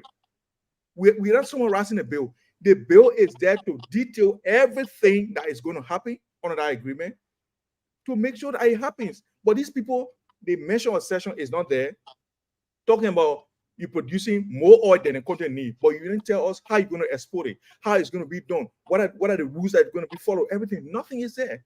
That bill needed to be rejected, and I think the legislature would do themselves good if they go and ratify it to take it to the new government, because the president is saying that, look, I only have less than a month to be here. So since you brought this thing back to me, I cannot take my time to say, okay, I will send it back to you, ratify it, you change the thing and bring it back again. So, but Josh, the point is the very president who is citing this issue about time is also operating is doing this very time frame that he's nominating someone to serve on the bench of the Supreme Court of Liberia as a social justice, and that's another issue of concern. Yeah, Nelson, how do you compare the both actions from the president? I think that both actions are all constitutionally right. If the president, if the government had any, if the CDC government had any, the legislature are not going to send bill to him to approve. That tells you that the government still runs up to the 22nd of January. That's the time the government will cease. But once it's still running, bills will still go to him to approve. Maybe next thing the general bill will go there for him to approve. And if he likes it, he will approve it. If it's good for the country, he will approve it. So he still got the power to do those things as long as he stays president until the 22nd of January. So he is right. What we need to do here is that president, let me tell you, that position of justice, right, in the Supreme Court is a position of a lifetime. And in any other democracy, even the largest democracy in the world, president can lose election and they still nominate people to offices. It's left with the legislature to approve it or disapprove it. That's the thing. So let me tell you guys. So the concern, the concern, Josh, is if the reason provided by the president in this whole thing is time, like in the case of the incentive agreement, just time, brother. It's not just time. If the reason is time, then why is the time factor not playing in the case that has to do with Councillor Musa Ding? Okay, let me go over it again. In 2020, the same bill from the Fuani brothers was sent to the president. He looked at the bill, he said the bill not correct. It's not correct for the Liberian people, it's not correct for us. Just send it back. He sent it back he rejected it, right? Now they know say he's coming to go. The thing that he will do for everything, just sign it there, yet then he go no. He look at it again, he look at it for a lot. That's what a good president does. He look at the bill, he said, I same bill you can bring here. And the same problem I have, even a beacon now. So I get time for the thing here. You're leaving for the next government to look at it. That is the proper thing to do. I think we should be here cheering for George Weah for that decision he's made. Then to already sign a document because they know we used to do that thing. I used to do that thing to my mom. When I know say my mom sleeping, I try and go out for bed sheet. I will say, man, I won't bed sheet. She will say, go in my chunk and take a new one from there. And then the money she will be me for it anyway. But the thing is that people can always know when you're to the edge where you will not make any rational decision, you will not look at things, just shop something on your, then you sign it, there you go. We cannot do that. Let's go in there, Josh. For making sure that, let me tell you how it contrasts with the Chief Justice thing. Yeah, the Chief Justice is a man who has practiced law, all of his law in Liberia. He is a man who has been called many times by the same legislature. Are you talking about the Justice Minister? Yes, Justice Minister. Let me tell you, I gotta be bold on this platform that it's not my choice. And I got my own reason for not making my choice. But the president has the right to even, let me tell you, on the evening before he go to inauguration, he can nominate somebody. It's legal. If you say practical or you say conventional or unconventional, that's your own thing. We can talk about it, but it does not violate any law whatsoever. Thank you. Thank you, anybody Judge. now. Thank you. Welcome. Francis, I see your hand up. Yeah, I just want to rebut some of the things because I know that we're having opposite day here today with George. Okay, so one, George mentioned that the president said he doesn't have time to make any change to this particular bill, which of course I will agree with him on that part. But did he make any change to that bill in 2020? Since he want to bring it up that the president returned that bill and he returned it again. So did he make any change to that bill in 2020? Okay, now he did not do that, right? Quick answer. He did not because he have more time. He gave it back to him and said, "Go and fix it." I'm not going to fix it. Hold on, George. No, but George, let's give Francis his time. But then, he sent it back. Now he's sending it back. Then you see God, the God that we serve, he's a God when he's ready to expose you. The thing he did the Egyptians, right? When he sent Moses to go get the Israelites out of Egypt, he said no. God said, "I come here, I'll send you out in 10 plagues." Everything's that happening in Egypt, and the Sakon, the Israelites leave. God did it to him on December 13th, right? Think about this though. All this issue, all these tests of his genuinity, right? To see how genuine he is, or if he's a serious leader. All of these tests started happening after he made he sent an executive order, or he put a moratorium on hiring. He freezed everything on the 13th, right? So probably Justin Nangman said, you know what, sis? Justin Nangman probably wanted to resign a long time ago. But he probably said, I don't trust this guy to make any kind of good decision. Too much halala with this government. So let me just hold off until God spare my life until maybe if he leave. So now after December 13th, that's what Justin Nangman said in resignation letter, right? So that was a test because Justin Nangman thought that okay, he's a man of his word, so he will actually not try to fill my seat, and the incoming government will do it. But come to find out, Josh Weah is not a man of integrity. Greedy hunter. Let's give Francis his time. Let me wrap up quickly. I'm not going to take up more time. But the God we serve, that's how you do this. Abraham, Josh Weah not American integrity. That bill said that he vetoed. You think that Josh Weah reading those bills to veto them? No. He remember the vote against Israel. He said he didn't know about it. He knows nothing about anything that's happening. He probably not do anything, right? Okay. So God said, I'm going to expose this man. December 13th, he put moratorium on hiring and promotion. Then after December 13th, all the waves started coming to hit him, and he showed his true color. Thank you. Let's make a quick round. Raymond, I see your hand up. Yeah, I just like to point my brother Francis Ray. And the truth of the matter is, sometimes George Weah don't even understand the content of the documents and the executive order that he releases. Because if he did, he would have known that this is a complete contradiction to that executive order. And he's the president. When he puts his signature on any document, he's not on a Durex. But it speaks to the extent that we all say he's inept, he's clueless, he doesn't understand the issues. So it just exposed what the Liberian people have termed him as the greedy hunter. He wants it all. Nothing goes to the ordinary people. These two positions, he wants to fill them because he still wants to have influence.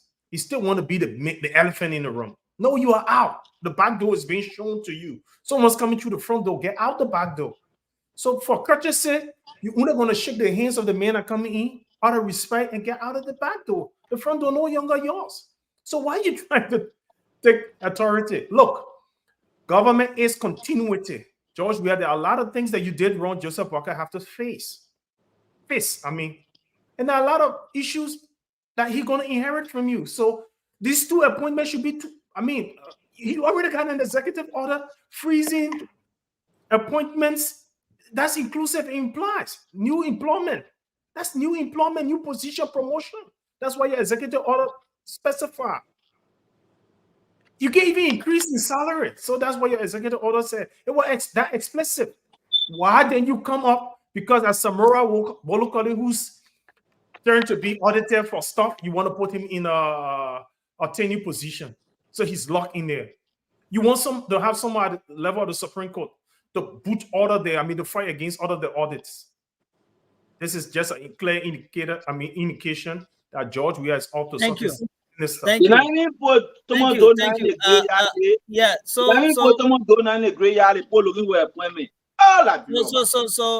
folks, we have to go to the lines, but Josh, take a quick 20 seconds so we'll go to the lines. Yeah, Nelson, look, thank you so much. You know, I just sometimes I get sick to the stomach when my friends here open their mouth to speak about these things.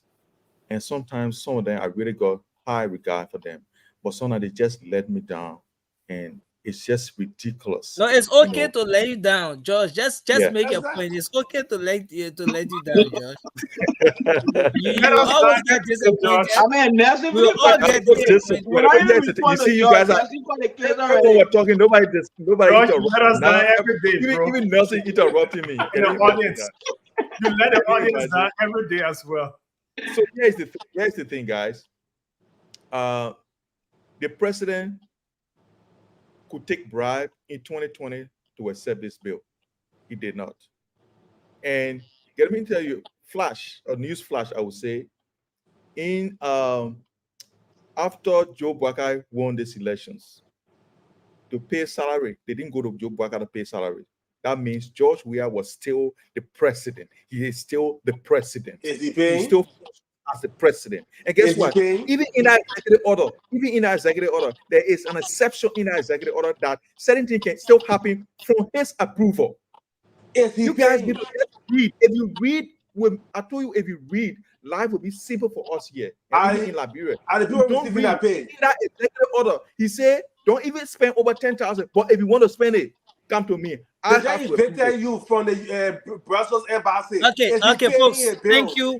We have to go to the lines and take some calls from our folks. But you know the embassy got evicted. That ran for 1 year. You don't know that? You don't know that they put us in Brussels? I know that. How many ambassadors evicted from? Name them now. Because you're talking about when you don't get around the world, you guys should get to talk all sort of things. So let's go to the lines. So Josh, you analyzed, but you didn't see in line 4 or paragraph 4. There's no exception. The exception. There is an exception. There is an exception. Josh, you spoke. There is an exception. Go and read again. Okay, guys, we're going to the lines. Let's go to the lines from the people. In line 4 or paragraph 4, there's no exception. He did not say anything of appointment or anything meets my approval. It was only up for the monetary value that he was specific to. And we know what specifications are, George. You can't take one thing and throw it everywhere. Thank you, guys. Let's go to the lines. Let's go to the lines and take some calls. The WhatsApp number is there on the stream. And folks, you can call in and make your contribution to the discussion tonight.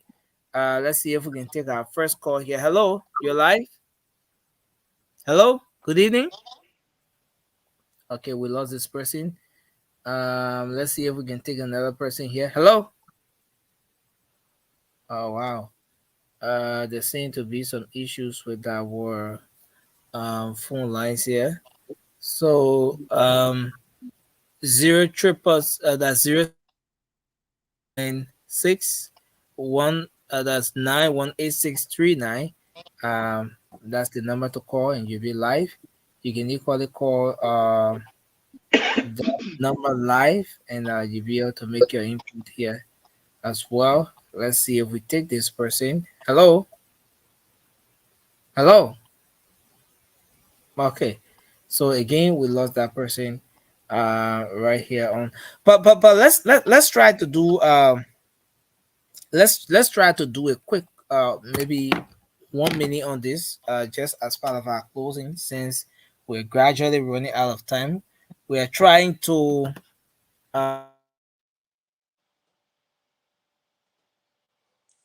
Nelson internet. I think Miami na Hamana say internet or maybe that power. So you don't know Miami.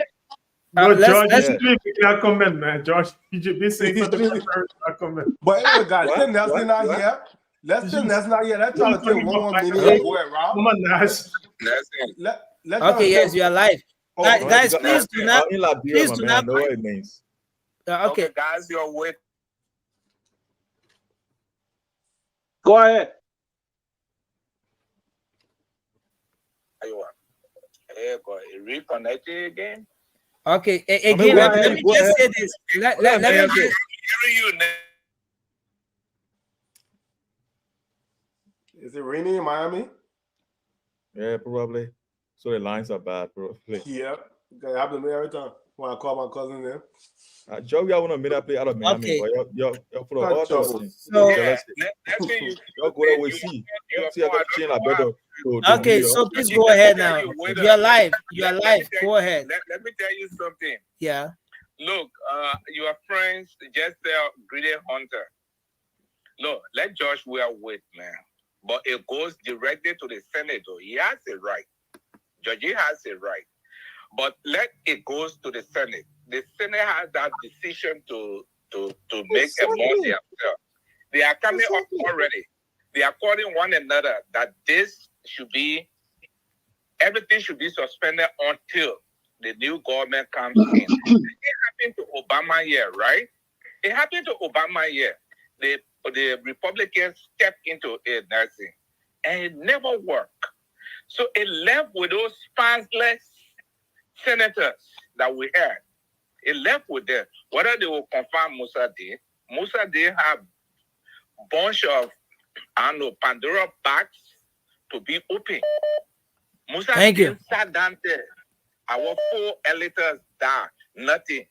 The little girl from Nima County, nothing. The EPS guy that was killed on my soil in Nima County, nothing. Come on now. If the Liberian Senate would be the Senate of those days, let them confirm it. Georgie, you're right. The president has the power and the will of the people. Thank you. Gave him that power for him to appoint. Thank you very much. Thank you, sir. Thanks a lot for your contribution. Let's take another person here on this line. Hello, you're live. Your name and where you're calling from?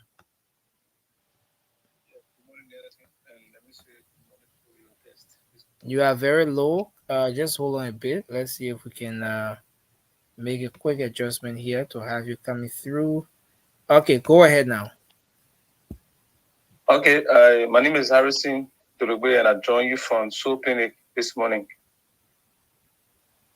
Yeah, go ahead, Harrison. Okay, Nelson, I want to know the incentive bills that is being discussed. Who submitted the bills to be acted on in the first place? The legislature. Government. No, the president. No, it was not the president. You don't even know that's the president. That's not the president. They not submitted. They submitted to him. No, he submits it back to him. Don't sit down and can't argue, man. You know how the 3 presidents are coming where?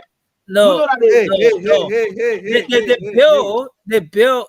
Let's do this now. You guys, the bill originated from the executive.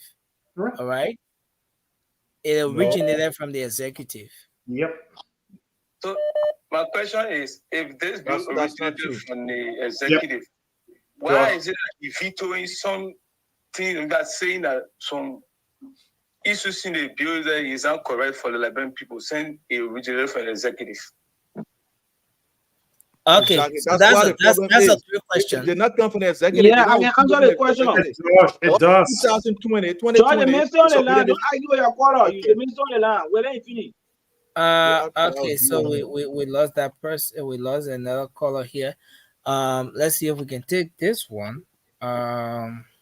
So please call only on WhatsApp. Please call using the WhatsApp number. Don't place a direct call to this number. About concession using the legislature. Always begin from the executive.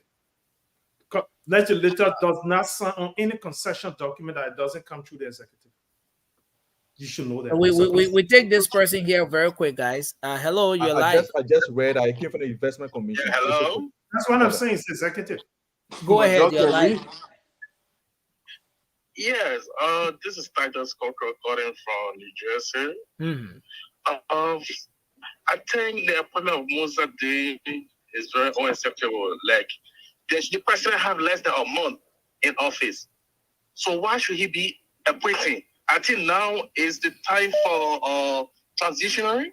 So there should be no appointment, no dismissing. They should just focus on turning power over. So I think like let the people stand up and they shouldn't allow that. Thank you. Hero, the time is out. It's not even election time. Even if it was election time, we'll say yes, we don't know who's gonna win. So we can say yes, he can do that, but we already know he's defeated. Thank you. So there is no way he should make any appointment. Thank you. Thank you. Let's wait there and take this person. Hello, you're live. Hello? Hey, Nelson, how you doing, my brother? Yes, sir. We okay. Let's hear you. Good. Look, I have to be frank here. Why is true that I'm not a big fan of Joe Weah, of course, never to be. But he does have the right to the nomination. I think our only problem here is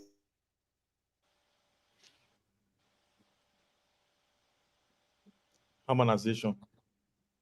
In Miami, coming together, Miami. You did like this, and the man stuff went up. So please don't do it. Hello. you know, You were. They're gonna go in there. No, someone's on the line, guys. Yeah. Okay. The thing here is that most of the senators or the dominate from the CDC and standpoint, and they are going to definitely vote on the side of Joe Weah. Because I mean, the big question here is that we all know why Joe Weah are doing this thing, and this is confirmation because look, you got what? Monday is Tuesday, January 1st, and you got what 3 weeks for the inauguration, right? So you're telling me that these guys got what? They're gonna have 1 or 2 weeks to go through the process of vetting this guy? That's not possible. But that's a Liberian thing. Thank you. You got a group of corrupt senators, so of course it's not going to be a stranger. They're going to confront this guy. Thank you. And they're going to put him up there. And why they're going to put him up there to represent Joe Weah and the rest of the folks in there? That's exactly what it is. Thank you. Thank you, sir. We have started, but we can't change it. You know, we can't deny the fact one of the senators, but they don't have the guts to stop him. I wish they were. Both of them were on the United Party side. Then we have a hope that they're going to stop this thing. But how can they stop it? Thank you. You already brought there already. Thank you. Thank you. Thank you, sir. We'll take the last 2 calls and then we wrap up with the phone-in segment. Hello, you're live. Hello. Yes, sir. Go ahead. You're live. Let's hear you. My name is Orlando S. Yoruba. Orlando, go ahead. Orlando. Yeah, forget about listening to the thing the gadget you have on in the background. Just go ahead. Okay. My name is Orlando S. Yoruba, and I called to make my input on the topic on a discussion. The first thing is that it is a president prerogative to appoint and to dismiss. Yeah. But looking at the moral aspect of it, after he has written an executive order to start all employment, I don't think he was to appoint Musa Dane. But however, it is left with the Senate to either approve or dismiss that nomination. They can send it back to him, or they can have hearing on it and deny him the nomination. And the next thing is also the veto that he did. The veto came from the executive branch. It came from him to the legislature.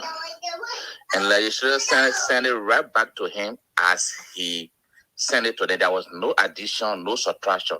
So what the veto is about? You send it, and they send it back to you, approving it.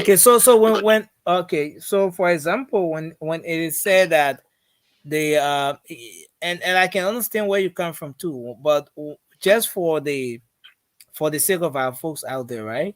So when it is said that this thing originated from the executive, doesn't necessarily mean that it came from the president's office. No. But because he's the head of the executive, so we say, yeah, it came from him or it came from the executive. But It actually originated. Any bill for the executive had to pass through the president office before it go to the legislature. Pass through the president. Before it go to the legislature, it cannot go to the legislature. Without the president, we have to pass through your office. Let's agree I'm a minister of finance or minister of public works, and I'm sorry, you need to proffer a bill for legislation. If I do that bill, I got to pass through the president office for approval. Then for all submission to the legislature. And let me correct one of the panelists. They can also come for legislature directly to the president. So it's not only the president that can send legislature to the legislator. Thank you. The legislature can also see something that they need to correct. They can also formulate bill from the Senate floor or from the lower house to the Senate floor to the executive. Thank you, sir. And the president can do that also. Thank you. But this one for the executive and pass through the president office. So all you need to do was to withdraw the bill. If you saw the bill had issue, you also withdraw the bill and do the correction. But he sat there and the people passed the bill and he vetoed it. So there was no need to veto. Just call for the bill back. You send it. Just withdraw it. Thank you. That's all you need to do. Thank you, sir. Okay. Thank you. Yeah, okay. We're going to come back now to do our closing. Okay, let me start with A, Nelson, please. So, but why you want to start with A? So, Josh, before you start, man, let me just commend this well-informed last caller. But what I said, new concession would start from the executive.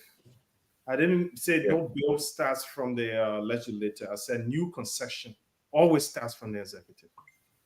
Okay. Thank you, Raymond. But John, start doing your closing. Start to do your closing. Then we'll take Konowa. Then we'll take Konowa, Raymond, and then Francis is more in the moderator seat tonight. So yeah, Francis. So you're not making force today. So gentlemen, so here's the thing. George tried to make force with Francis, but he's not making that year-end edition here we relax to that. You get it importance a little bit, you're getting to know my importance. So George tried to say something, but Francis just dodged all of them. So guys, here's the thing, right?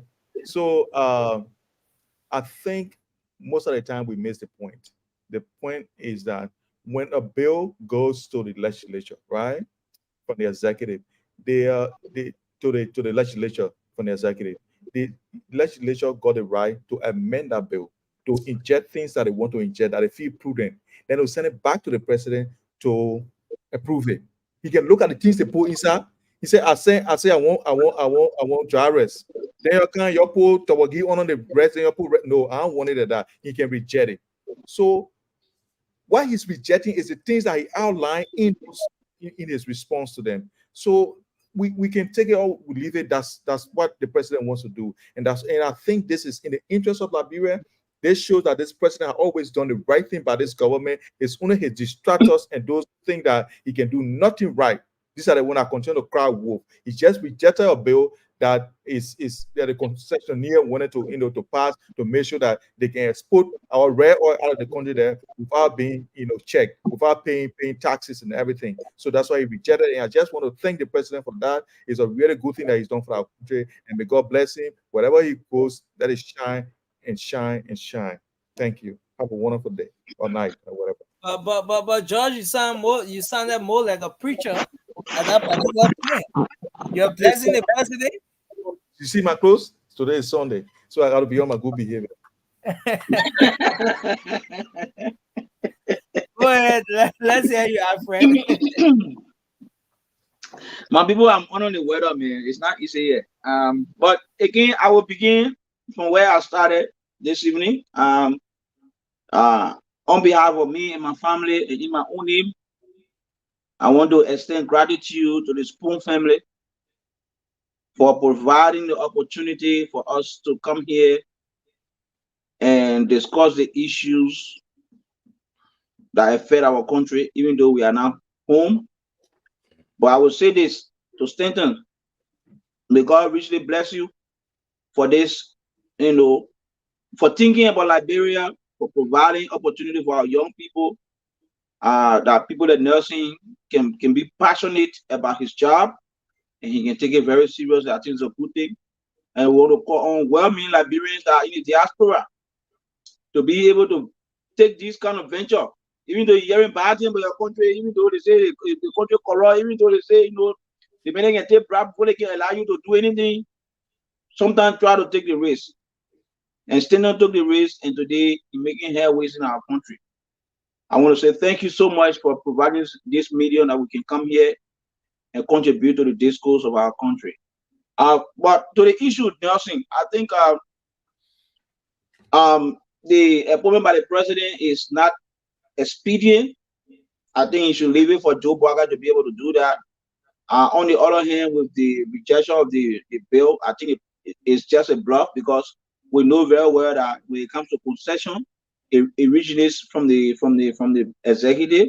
I think the president should have made corrected all the necessary error before even presenting the bill to the national legislature. But again, this is why it speaks of the national legislature. We have a bunch of individuals over there who are very poor. So they see government work of a place to come and get rich. So the only thing they can be waiting for a bill. By the time bill is on the floor, then they're looking for means to get money. Because when the bill not there, they can't get money. They only waiting for a bill to come so they can start, I think they say they're rejecting bills to the president. Because especially when you see the president interest, then they get a brown envelope, 10,000, 15,000, then they think that they're doing a good job. It just tells us about the way the people are lazy, And I will end on this. There's new senators and representatives that are being elected. We're begging y'all look for professional people you're employed in your office that will help you to understand the processes, in terms of, lawmaking, oversight, representation. Don't just bring somebody in your office because the person, the person doesn't have the expertise to be able to show you something or tell you something that you need to know, so that when you go on the floor, you will know exactly what you're talking about. We're begging y'all look in the university. Employ people that will be chief of staff, not only chief of staff alone, but those that in your office should be able to understand the economic issue. Employ people that have expertise. Don't employ friends. We're begging y'all, because most of the problem that we have in the country can start with y'all. You're the senator and representative then. You just go while you're sitting there, hold your calling for 10,000 rand, BB car back there, while the hospital now get medicine, you don't even get time for that. Only for president to work on people. We all around the country for president to do everything. You have made the presidency to be so powerful to the extent that you don't ever do anything. I want to stop there and go further. Thank you so much. Thank you. If you want to hire you, just go online, be causing people for the business. Professional can do that, so don't hire us. I said those who can go online and cause people for their business that they can hire in their offices. So that's what they can do. That's what they can do. Learn that trade, they will call you for you to work in the office. Just cause people. Go ahead. George, I wish every day was Sunday, man. Your Sunday brother is a nice guy. You gotta call me. I'll call you 2 times now. Call me. I was engaged, man. I will call you. I was engaged. So, Liberian people, we want to thank you for being on this journey with us. We've been on this journey during the heat of the campaign, and here we are. We have achieved together. And Stenta gave us this opportunity in the Spoon Network, the entire family. It was a privilege being here at the end part of the year, the third quarter of the year, and where we all achieve one goal together: to remove the failed government, the corrupt government, the government that caused the death of auditors while they were actively doing their work, bringing check and balance to government. The government that made a lot of young people, bright minds, to run away from the country because they stood up to the power that was, and yet they could not stand alternative voices. Shut down the Spoon Network for speaking truth to power, and even went after others. Use money to influence everything and fear and intimidation. But here we are at the brink of hopes of a new government. And this new government that the Liberian people fought hard to bring into power for their own betterment, not for the betterment of those who are going to be appointed as ministers, not for those who are going to be deputy ministers in the very autonomous agency, neither for the president nor the vice president. You guys are servants, and you guys are charged to deliver the goods for the ordinary people. And that's what we're going to hold you accountable for. We stood up here, we spoke truth to power against the regime that has been kicked out. And we urge you, we believe in you. That's what we talk for you. And that's what we are going to hold you to. My brother George is going to be here. He's going to be a loud mouth. In fact, he's going to be extremely critical. Some of us will be reasonable. We'll speak, we'll commend you when you do good. We'll be critical when you don't. We'll give you direction when we have understanding. But we believe that you will deliver for the people because there's no excuse. Amara Connor spoke. He said we should manage our expectation. Yeah, we'll be reasonable. But we're not going to give you a free pass. The people we fought for are the people we'll be hard on. And we want to wish every Liberian and the new government and even the outgoing government a happy and prosperous new year. May God increase us in the coming year 2024. May He give us greater joy than we have ever experienced. May our laughter be much more than we ever had. And may Liberia prosper and become the sweet Liberia we all dream and Thank desire. you. Thank you. Thank you, Raymond. Let's hear from you now, Francis. Maggie, I see you putting your microphone on and cutting it off. Maggie, already closing. Maggie, we are on our way out. Please bring up. That would be the lady voice on the show tonight. Female empowerment is crucial. Please bring Maggie. Don't bring Maggie here. Maggie, welcome with George. Yes, we were in the back. So I don't know why Judge do that. Judge, you Papa, that you speak you cause trouble. Anyway, guys, let me wrap up quickly. Like everyone has already said, we don't see you guys tomorrow. Happy New Year. We wish everybody a prosperous, successful, healthy 2024 and beyond. But we still got to talk about the business of the Liberian people. I remember I mentioned after the election, I asked all Liberians, include the 20 political parties, that now that we have elected a new government, now is the Liberian people versus the government. That's how it should always be. Let's put partisanship aside and now focus on the incoming government and hold them accountable. That's how it should be after every election. Election time, yes, we have different ideas, different views that we are attracted to. We go in our corners, campaign, but when we get a president, that president is the president for every Liberian. Joseph Boakai is not going to pass policies that will only benefit Unity Partisan. It will benefit some citizens, even more than Unity Partisan, because if you have the expertise, you will be able to benefit. But what is not clear here is our brother George. Sorry, George, but I'm going to point it out because George trying to make it seem like we sit on here and trying to say George Weah does not have the constitutional right to nominate Musa Dane. Every one of us said this yesterday, the day before, that he does have the constitutional right, but it's not proper to do so right now. But what George is not doing, which is on the side of the Liberian people, and I say this to mean that, one, there's not enough time to vet Musa Dane for social justice. And even if there's time, right, look at the person who is the lawyer, who's supposed to be the lawyer of the Liberian people, not the lawyer for George Weah. Because the justice minister is the lawyer of the Liberian people. But he's been in there for six years.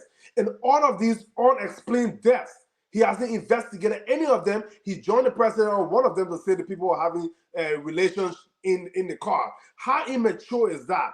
And this is somebody that can be replaced as a justice minister when a new government come in. But he was not competent and capable of doing his job, the job of the Liberian people. But then now, George is okay. Even though he said, I would give him that, he said, oh, that is not his choice, but that is not enough. He should have gone further by saying, this guy is not fit based on his performance as justice minister for the last 6 years. But no, George is okay with this guy having a lifetime appointment if it will protect George Weah and his cronies and stick it to the Unity Party. Because George doesn't care.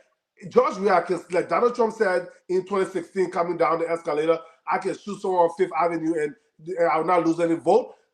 George Weah can do no wrong in the eyes of George. So he come on this platform and try to pin George Weah as this perfect guy. We all wanted George Weah to be successful in 2017, but he showed us that we made the biggest mistakes of our entire lives. You see, when the songwriter said, when a woman fed up, there's nothing you can do about it. There's a warning to politicians. Because of that incompetence and that corrupt behavior, that gave us George Weah. Because career politicians were actually doing the work of the people. Men like George Weah would never come close to even be a senator before becoming a president. But the Liberian people told him that they made a mistake. And when this mistake, we pray that Pat Barker come in office and do what the Liberian people need, lay the foundation for future politicians to come and do the right thing so that we do not ever have another George Weah or somebody like George Weah, because it will be disastrous for our country. We do not pay our bills around the world. We're getting kicked out of our embassies. And even if the EU ambassador said today, our foreign office is also going to be shut down. You see? So it's an embarrassment to Liberia. But you know what? Bob Barker is coming. We that campaign for him on this platform, we will hold his feet to the fire. We are going to manage our expectations. We're not going to be ridiculous, but we are going to make sure that the road behind our brother Raymond will be pliable, like he said it was. When we were growing up, all of the roads in Liberia were not paved, but people used to drive from Monrovia to Maryland to Grand Gillette in all of the county dry and rain season. And we want that for our people. Healthcare, security, we need that for our people. So Pat Barker has his job cut off for him. Happy New Year, folks.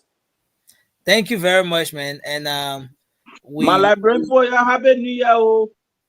Yeah, Happy New Year, you know, and Happy New Year. Thanks everyone. Let's sing a Happy New Year song for our audience now. Happy New Year, George, like you said, you could sing. Why you didn't join the We are not sing new Happy New Year song, so you don't know any song. No, you know they George Weah, he served our entertainment, he served our presidency, he served every aspect. Why you stuck now? No song. My man, please invite me. You are artists on the block. Please invite me. Feliz Navidad. Feliz Navidad. Feliz Navidad. Feliz Navidad. Feliz Navidad.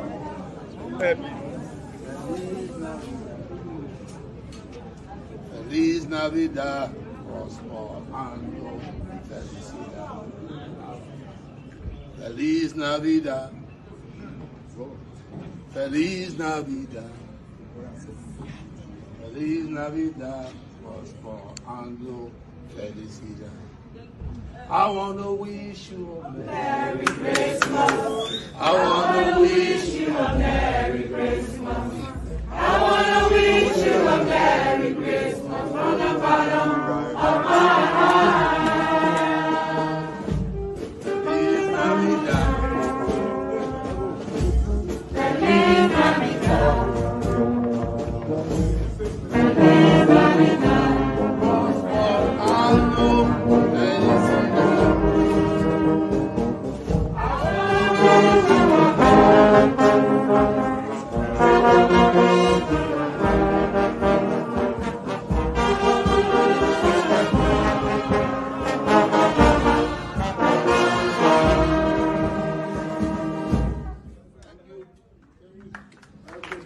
We miss you, President Weah. We miss you. From the bottom of our heart, we miss you. We miss you. We miss you. That's the newest artist on the block.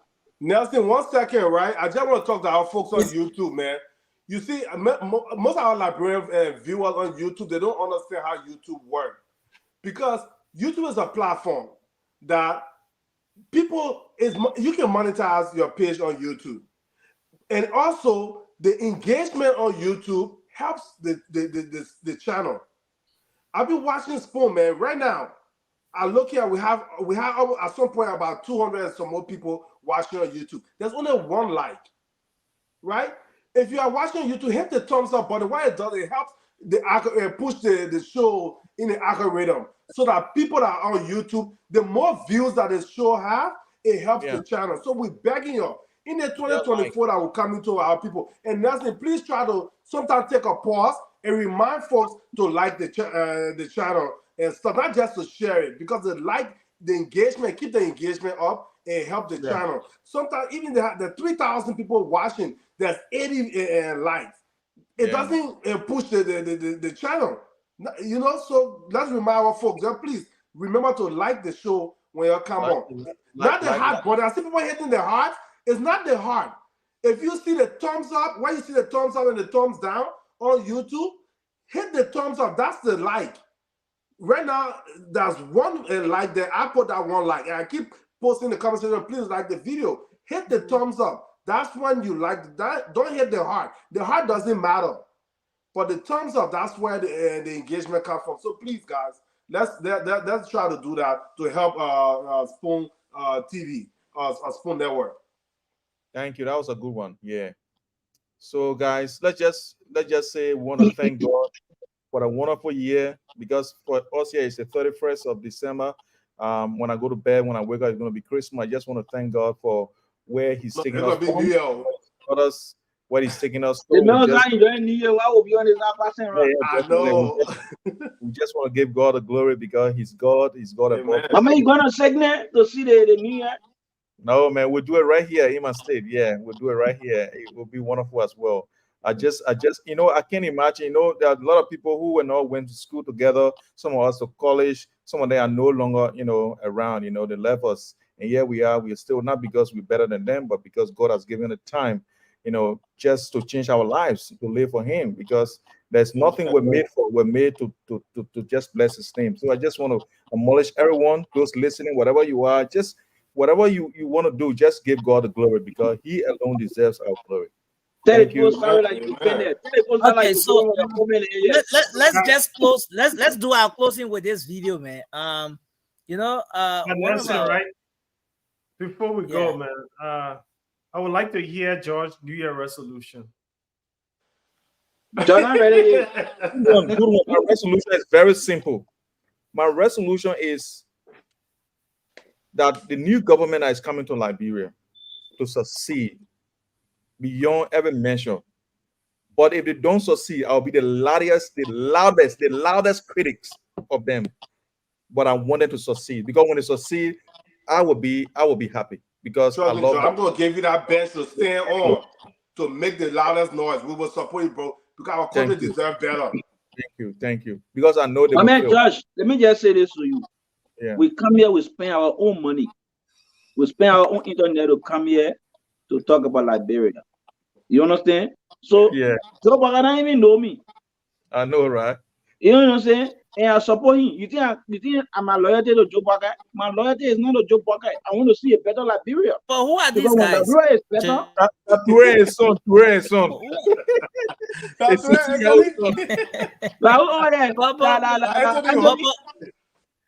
What? Sometimes we can do this to Anthony. Yeah, my man. Yeah, so now we gotta stand on what George, do you really want us to stand up? Okay, stand up. I'll be sitting on bench. That man myself, when we meet, we sit down to take picture. We're not sitting up. All our pictures will be sitting down. Maybe even on the ground side, we'll sit down on the ground. Come disgracing it down. Right? And the one Anthony was this shot. Imagine Toure is 5'7", and yet he's 1.5 foot taller than.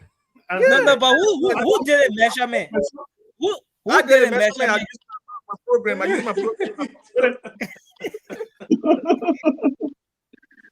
No.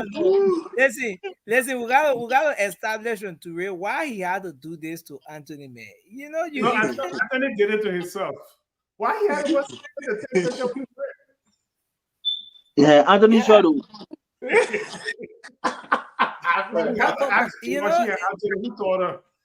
This is serious, man.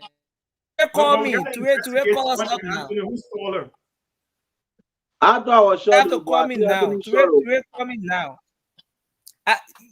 You know, Mikey, why you coming here, Mikey? Happy New Year, man. Happy New Year. Maggie, you can't raise the New Year song? No, I just want George. Where George? You get make a resolution and leave George alone. What a problem, Francis? What a Resolution problem? should be leave George alone. No, guys. Yeah, wait. Let's hear from Dre. You're live on the show, my man. Why you had to do this to our brother Anthony? Nelson, really? Seriously, Nelson? No. Seriously, Nelson, you had to do that, Nelson? Do you know? Do you know that? You said that's a what? The incoming senator of Grand Jira 2029. You don't know that? but Ture, first of all, Ture, tell us, how tall are you, Ture? What's your height? I'm 6'1". Oh, you 6'1". But Anthony plays too. Anthony is there for. Exactly. 6'1". And then he went so close to the 6'1". He went so close to the 6'1". That's the real question, Raymond. Trey, you look around 5'7" though. The man said he 6'1". He wanted a man say 5'7". Trey, I can measure you. I can measure you using an app. Ture is something like. Yeah, Ture. I mean, never bow. My Miami internet is not giving me a chance to talk to Ture, man. That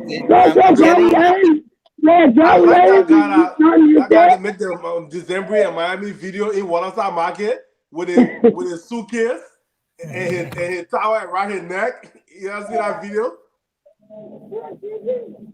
Yeah. Anthony But you know, the picture was posted say we discuss it. He refused to come. Yeah, Anthony said you are coming. Yeah, he said you're coming to there. So he had the picture. He said, "No, I'm going there." Josh, it's a question for you. You and Anthony, who taught her? My man, Hey. I'm 177 centimeters, so I don't know. I'm not sure. But man, please confirm that you don't feed But on a serious note, guys, let's do maybe 30 seconds each on this. What's your takeaway, or your best moment or your worst moment on the show, for 2023? This is the last edition we're doing here for. This is the last edition we're doing here for 2023. Let's start with you, Francis. What's your takeaway, man? Your best moment or your worst moment on the show? I mean, for me, my best moment was actually during the campaign time when we really had something to, when we're really fighting, you know, especially George and Vasco. Yeah, it was my best and my worst moment because sometimes to sit and listen to these guys defend the indefensible, especially George brother Vasco. The guy sometimes is like, does the guy even know what he's saying?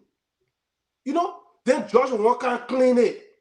Then when he walk and clean Vasco comment, I said, what kind of man is so? How you can intellectualize something like that, man? I said, looking all discombobulated just all over the place. It used to give me a headache going back and forth with George and Vasco. But I also used to enjoy it. The reason why I enjoy it was it just showed the contrast between CDC and the opposition. Because when I came on, I was not in just United Party, I was for the opposition. Because just when I George we are out. So it just showed the contrast between CDC government and the opposition. So I had headache and happiness at the same time. Yeah, so it was fun. Raymond. Yeah, so my best moments would be clips of several different moments. One of them were during the campaign period when I saw a lot of young people, older people, and all gathering in the interest of rescuing Liberia, especially on that day when the Unity Party launched, where they went through the waters. We know what kind of waters.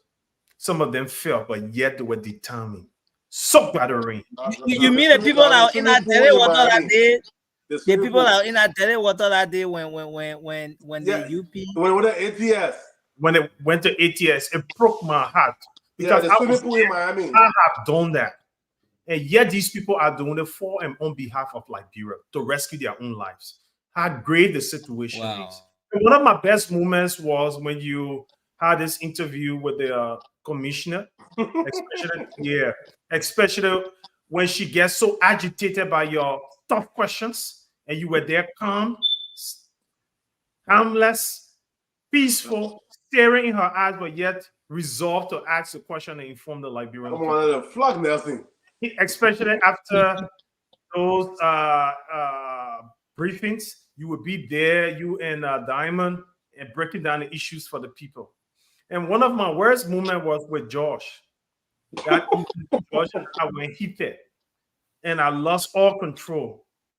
Josh got under my skin. And it wasn't about me. It was about the many lives that have fled Liberia. When George said, a lot of you have used the government to go and get asylum other places, not knowing the real stories of the real lives of people who suffer because they have to leave Liberia. They had a real life and they had to lose all. And I know a couple of them. So it really got close to home. And I was really out of control and out of character. That was one of my worst moments. And another worst moment was with what's his name? What our fellow George, your buddy Vasco, your deputy Vasco. Vasco Sumo went all ballistic, and he even said that a concession can only be an individual investor. Yeah, an investor can be. Why are you taking my point? Why are you taking my point? Raymond, I don't know about to say. But I was compared to Call E, and Vasco went at me. He went at me after my call. That was one of my worst moments. And another worst moment was one of the callers, a female called in and really gave it to me on the show. But you know, that's part of the show. People will have to tell us how to feel as we tell the people in power how we feel. So that's it. Thank you. Okay. So even the people in the comment section, those of you who have been following the late night show, you can tell us your best moments and your worst moments as well. From you, Alfred, what's your best moments so far? You know, my worst moment on the show, initially when we started the show, there was some jittery. You know, sometimes I would appear, I spend 5 minutes, and then I would leave. I think that was my worst moment, knowing myself to be a fireburn. You know, I come in more intellectual. You know, I felt jittery sometimes. You know, when the show really started, when the first group that came and then we just show face, stand down, we come and sit down with all. You know, you just thought like 30 seconds, you go. You're not coming back again. You remember that time? Yeah. And then sometimes there can be some real tough discussion going on. And then send down a guy will just give you like, sometimes you just thought like 20 seconds. When you drop, you're not coming back again. You know, that was some of my worst moments, you know. But my best moment on the show was some of the predictions that we made on other platforms that Yomli Kanga going to support Omen Bwaka all the way. At a certain point, I became very afraid when she stopped talking and she not making no public having press conferences about the campaign and all of that. I got a little bit afraid, knowing that, you know, if she had just left the CPP alliance, that would have been a very serious blow to the CPP, or to the Unity Party alliance. And she has won my admiration. She stood, especially during the time Osman passed away, where everybody thought that was the end of it, and she stood her ground. She supported the rescue mission. And those are the kind of national leaders that we should emulate as young people. We should see them, that they can put the country above their self-interest. She will have said, oh, and I'm supporting Joe Biden. She will have said, I'm going back to my party to be the presidential candidate. She will have said, I'm already a senator, I'm going on the other side. But she saw the vision of Joe Biden, and she relinquished her presidential bid as a political leader for a party to say, let us support this vision, and there's still time in our favor that we can one day, if God give us the opportunity to still be alive, the Liberian people will see our hard work, and they will give us an opportunity to serve. So those were some of my best moments. And every time I see her, she, it just rejuvenates my liking for her. She's a very strong Liberian woman, and I hope that young Liberian women who are venturing into politics will see her as the light and emulate her good example. Okay, thank you. Before coming to Josh, let me read this one from Love Marcelly. Says the best moment was seeing the panelists organized, respectfully listening to one another. And the worst moment was when the panelists were talking over one another, and it showed some seriousness and lack of professionalism at times. Wow, it was wrong. Yeah, that's it. We are all human beings. That's so fair, but that was the heat of the campaign, though. Emotion can get in the way. I get how professional. Let me bring Thomas Fayawu.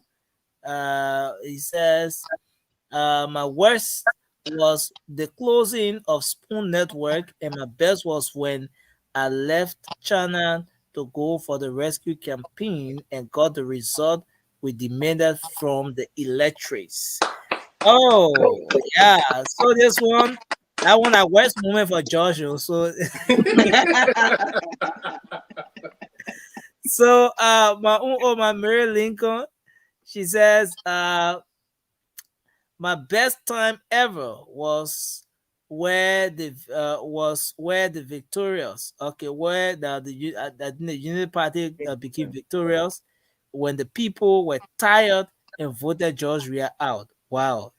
Josh? Oh, God. I have new worst moment tonight. Yeah.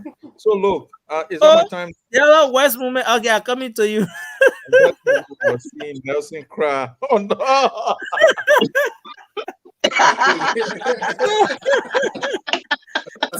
Best moment. Yeah, moment of the year. When I saw that video, I almost cried too. Look, this is popular demand. We'll do this again on the first edition of the show. But Josh, go ahead. Oh, guys, I will first talk about my best moments. My best moment was when George Weah conceded. That was my best moment, and it was just like a relief, like a load from my shoulders. You know what I mean? Because more often, if you see a fine woman with this ugly guy, you know what I mean? You can be asking, what a fine woman doing with an ugly guy? You know what I mean? So people saw Liberia and feel that they Liberia are rich that they what doing with the George Weah man, And George Weah said, "You take the woman, you go. You carry her so you can enjoy. You go." That day when he said it, that was my best moment. I just felt that look, I'm so happy that this guy looking at everything constant. He just said, "Take it. It's for you. Go." And start agitating for no reason. Take it Liberia. So it was my best moment. My worst moment was this song. We gave you 6 years, you were married making that song. I can want dance it, but it can piss me up. That song. If I go to anybody play a song, I can walk outside. I want dance, but no way. Because you got good beat, I can want this. But I'm thinking about the thing they say in that song. I can get my man, that's so that the best song in the whole world. That's so. Yeah. When it comes to this show, one of my worst moments on the show is when people get under my skin, I go out of character and I have to apologize. I think at least twice, and it was something that I usually don't want to do, but I had to do it because that was the best thing to do. I just look. We will grow, and this is not the end of us. We'll learn from each other. We'll learn new things, and we'll continue to move forward. But look, this entire year, our best moment when George Weah conceded, and I just said, look, let's see what Bouaka can do with everything that is happening. Let's see what Bouaka can do. We just gave him $600 million of revenue, which is the budget. Let's see whether he can raise it. Let's see whether he can move it from there to $1 billion. Let's see what happens. Because if it does not happen, that will call for Josh Wheeler to move back to Liberia to sit in a studio and be a journalist as well. So thank you guys. God bless you. Have a wonderful New Year. Maggie, finally, let's hear from you so we can go. I mean say we're doing her topic with her. I'm telling you, anyway, my best moment. The rescue missions all the PO. I know, some of my best moments are having to sit with wonderful people and talk about the issues that are affecting the Liberian people, and the Liberian people listen to us and hearing coming to play to what we're saying to them, and the feedback we got from them when nursing turned to the lines, we listened to them, and it just, make me to feel that yes, even though I'm not in Liberia presently, but I'm also there because I felt the presence of the people. I felt the people playing. I was just there, and some of my best moments are when doing the raising of the funds when I hear kids, including my son. I don't know if anyone remember a boy, little boy called on a show when Conor Gray calling AI. So my son donated, I think $25 the first time for a JMB campaign from his own bank account. And he gave them and passed the money to Mo Ali, and he sent a recording. Then Conor Gray said it was an AI. Yeah, I remember that. So you remember, my son was so mad when he heard that. He like, why is he calling me an AI? So you know what he did? He said, "Mommy, I'm gonna double that money out, and I'm gonna call back. I'm not going to leave a voice message this time. I will call back on the show." And he did. He doubled it up to $50, and he called, and he spoke directly to Conor Gray and said, "You told me the last time I was AI, and now I'm going to double that money up for JMB. JMB, I think what is that, Rescue Vincent? And I was at work when he did it. It really, I've never been in Liberia, but he listened to Spoon 24/7 thanks to his grandma, and that was one of my best moments. And I had a lot. I have a lot of best moments. One of my worries, but Raymond took it from me when not George, but Vasco was trying to tell the Liberian people the difference between investors and investment. And I think even after the show, we had a talk, and I'm like, what is this boy talking? The man talking about? And I tried to, up to now, I still cannot understand how he even tried to distinguish between investor and investment and all that stuff. That really took me to a different level. And my own brother Josh, sometimes we go at it to the point that Nelson tried to cut me off many times because I brought the Bible into my. Don't make it look like I'm not saying no Bible for a Bible.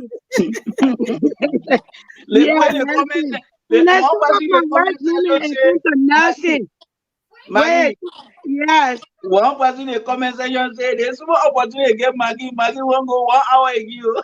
You want the whole show? Now they can't say, "Oh, I dare come in." Who forced you to come late? I got love for you. My sister Maggie, go ahead.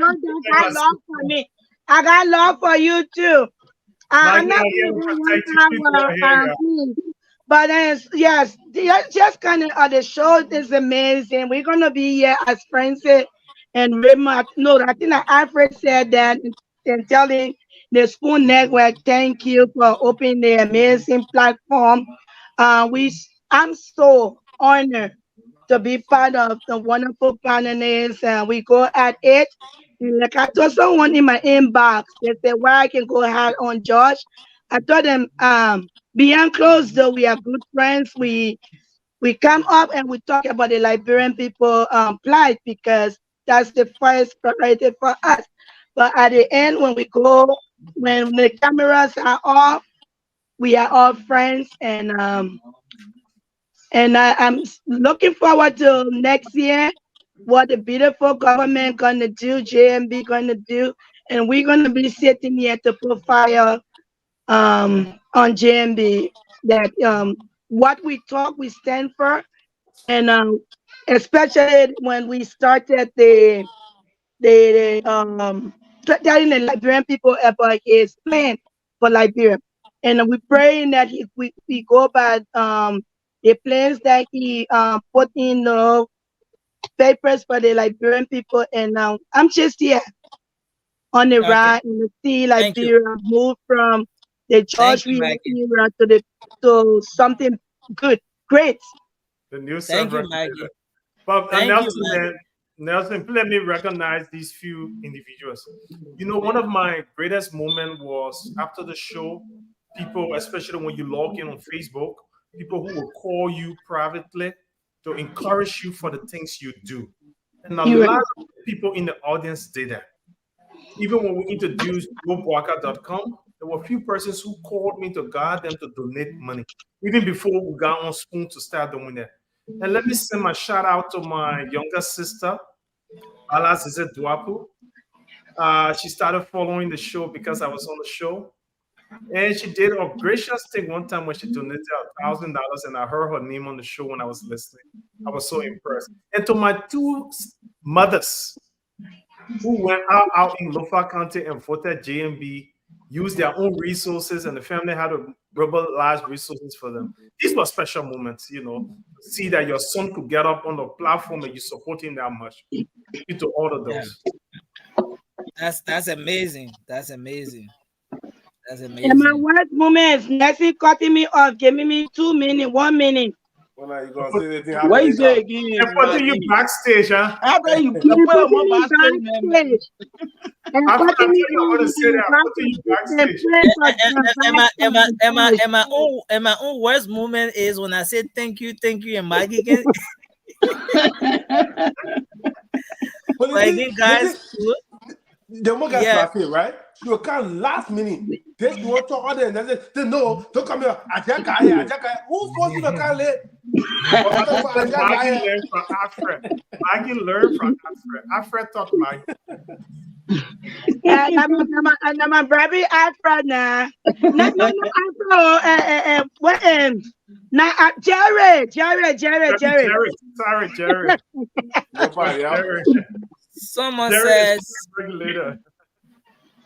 Someone says their best moment was when Honorable Yeager qualified campaign for JMB. The worst moment was when he insulted JMB. And when he wore a CC t-shirt. Yeager is CC t-shirt. I was like, what is going on? I'm about to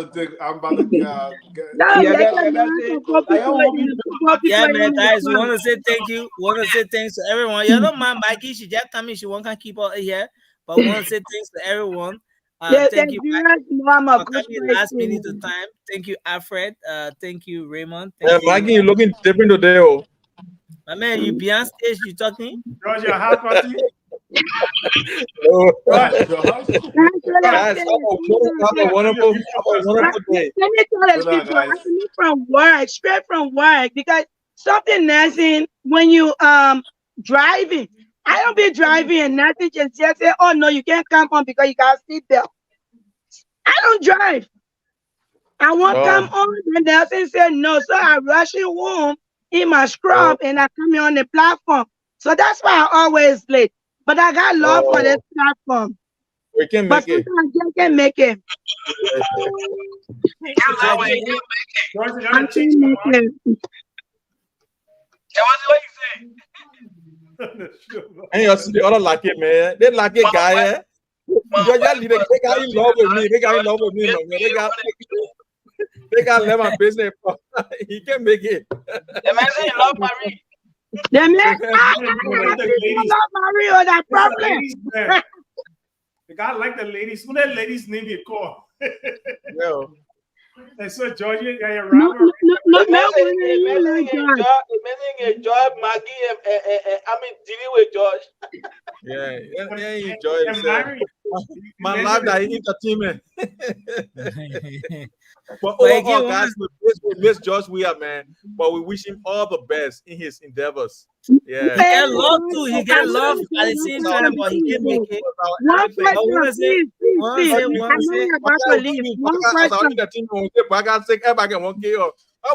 What would laugh about podcast? Anything we say they won't KO for it.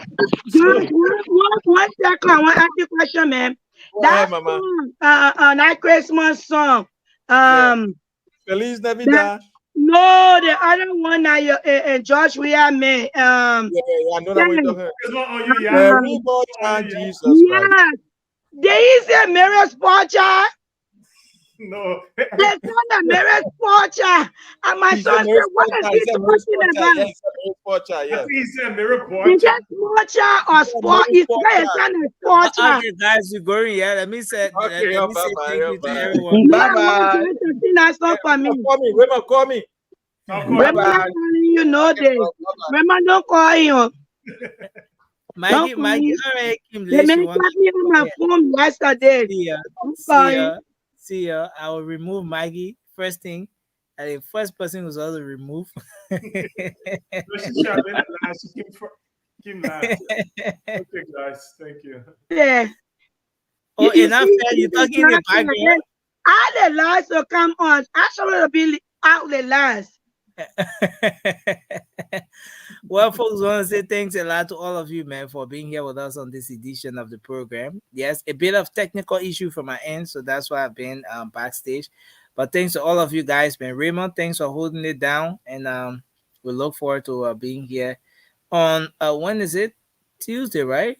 Yeah, Tuesday. Until then, bye-bye to all of our guys out there. Yeah. But Nelson, a shout out to you. You're the best. You had this going. You had almost us on here and helping to contribute to the discourse. And for that, our hats off to you. For and on behalf of all of the panelists, Nelson, we want to thank you for being the man in the room, keeping the show going, making all of the sacrifices coming out here to have the Liberian people informed and our voices heard. And for that, Liberia owe you immensely. Thank you. Thank you so much, man, Raymond. And thanks to the entire team. You know, this is the teamwork. The entire team has made this work. And yeah, we're going to do a reloaded version of this when we come back. The first edition. We'll do it again. But thanks again, Raymond. I appreciate it. Okay, Happy New Year, my brother. Yeah, same to you. Okay.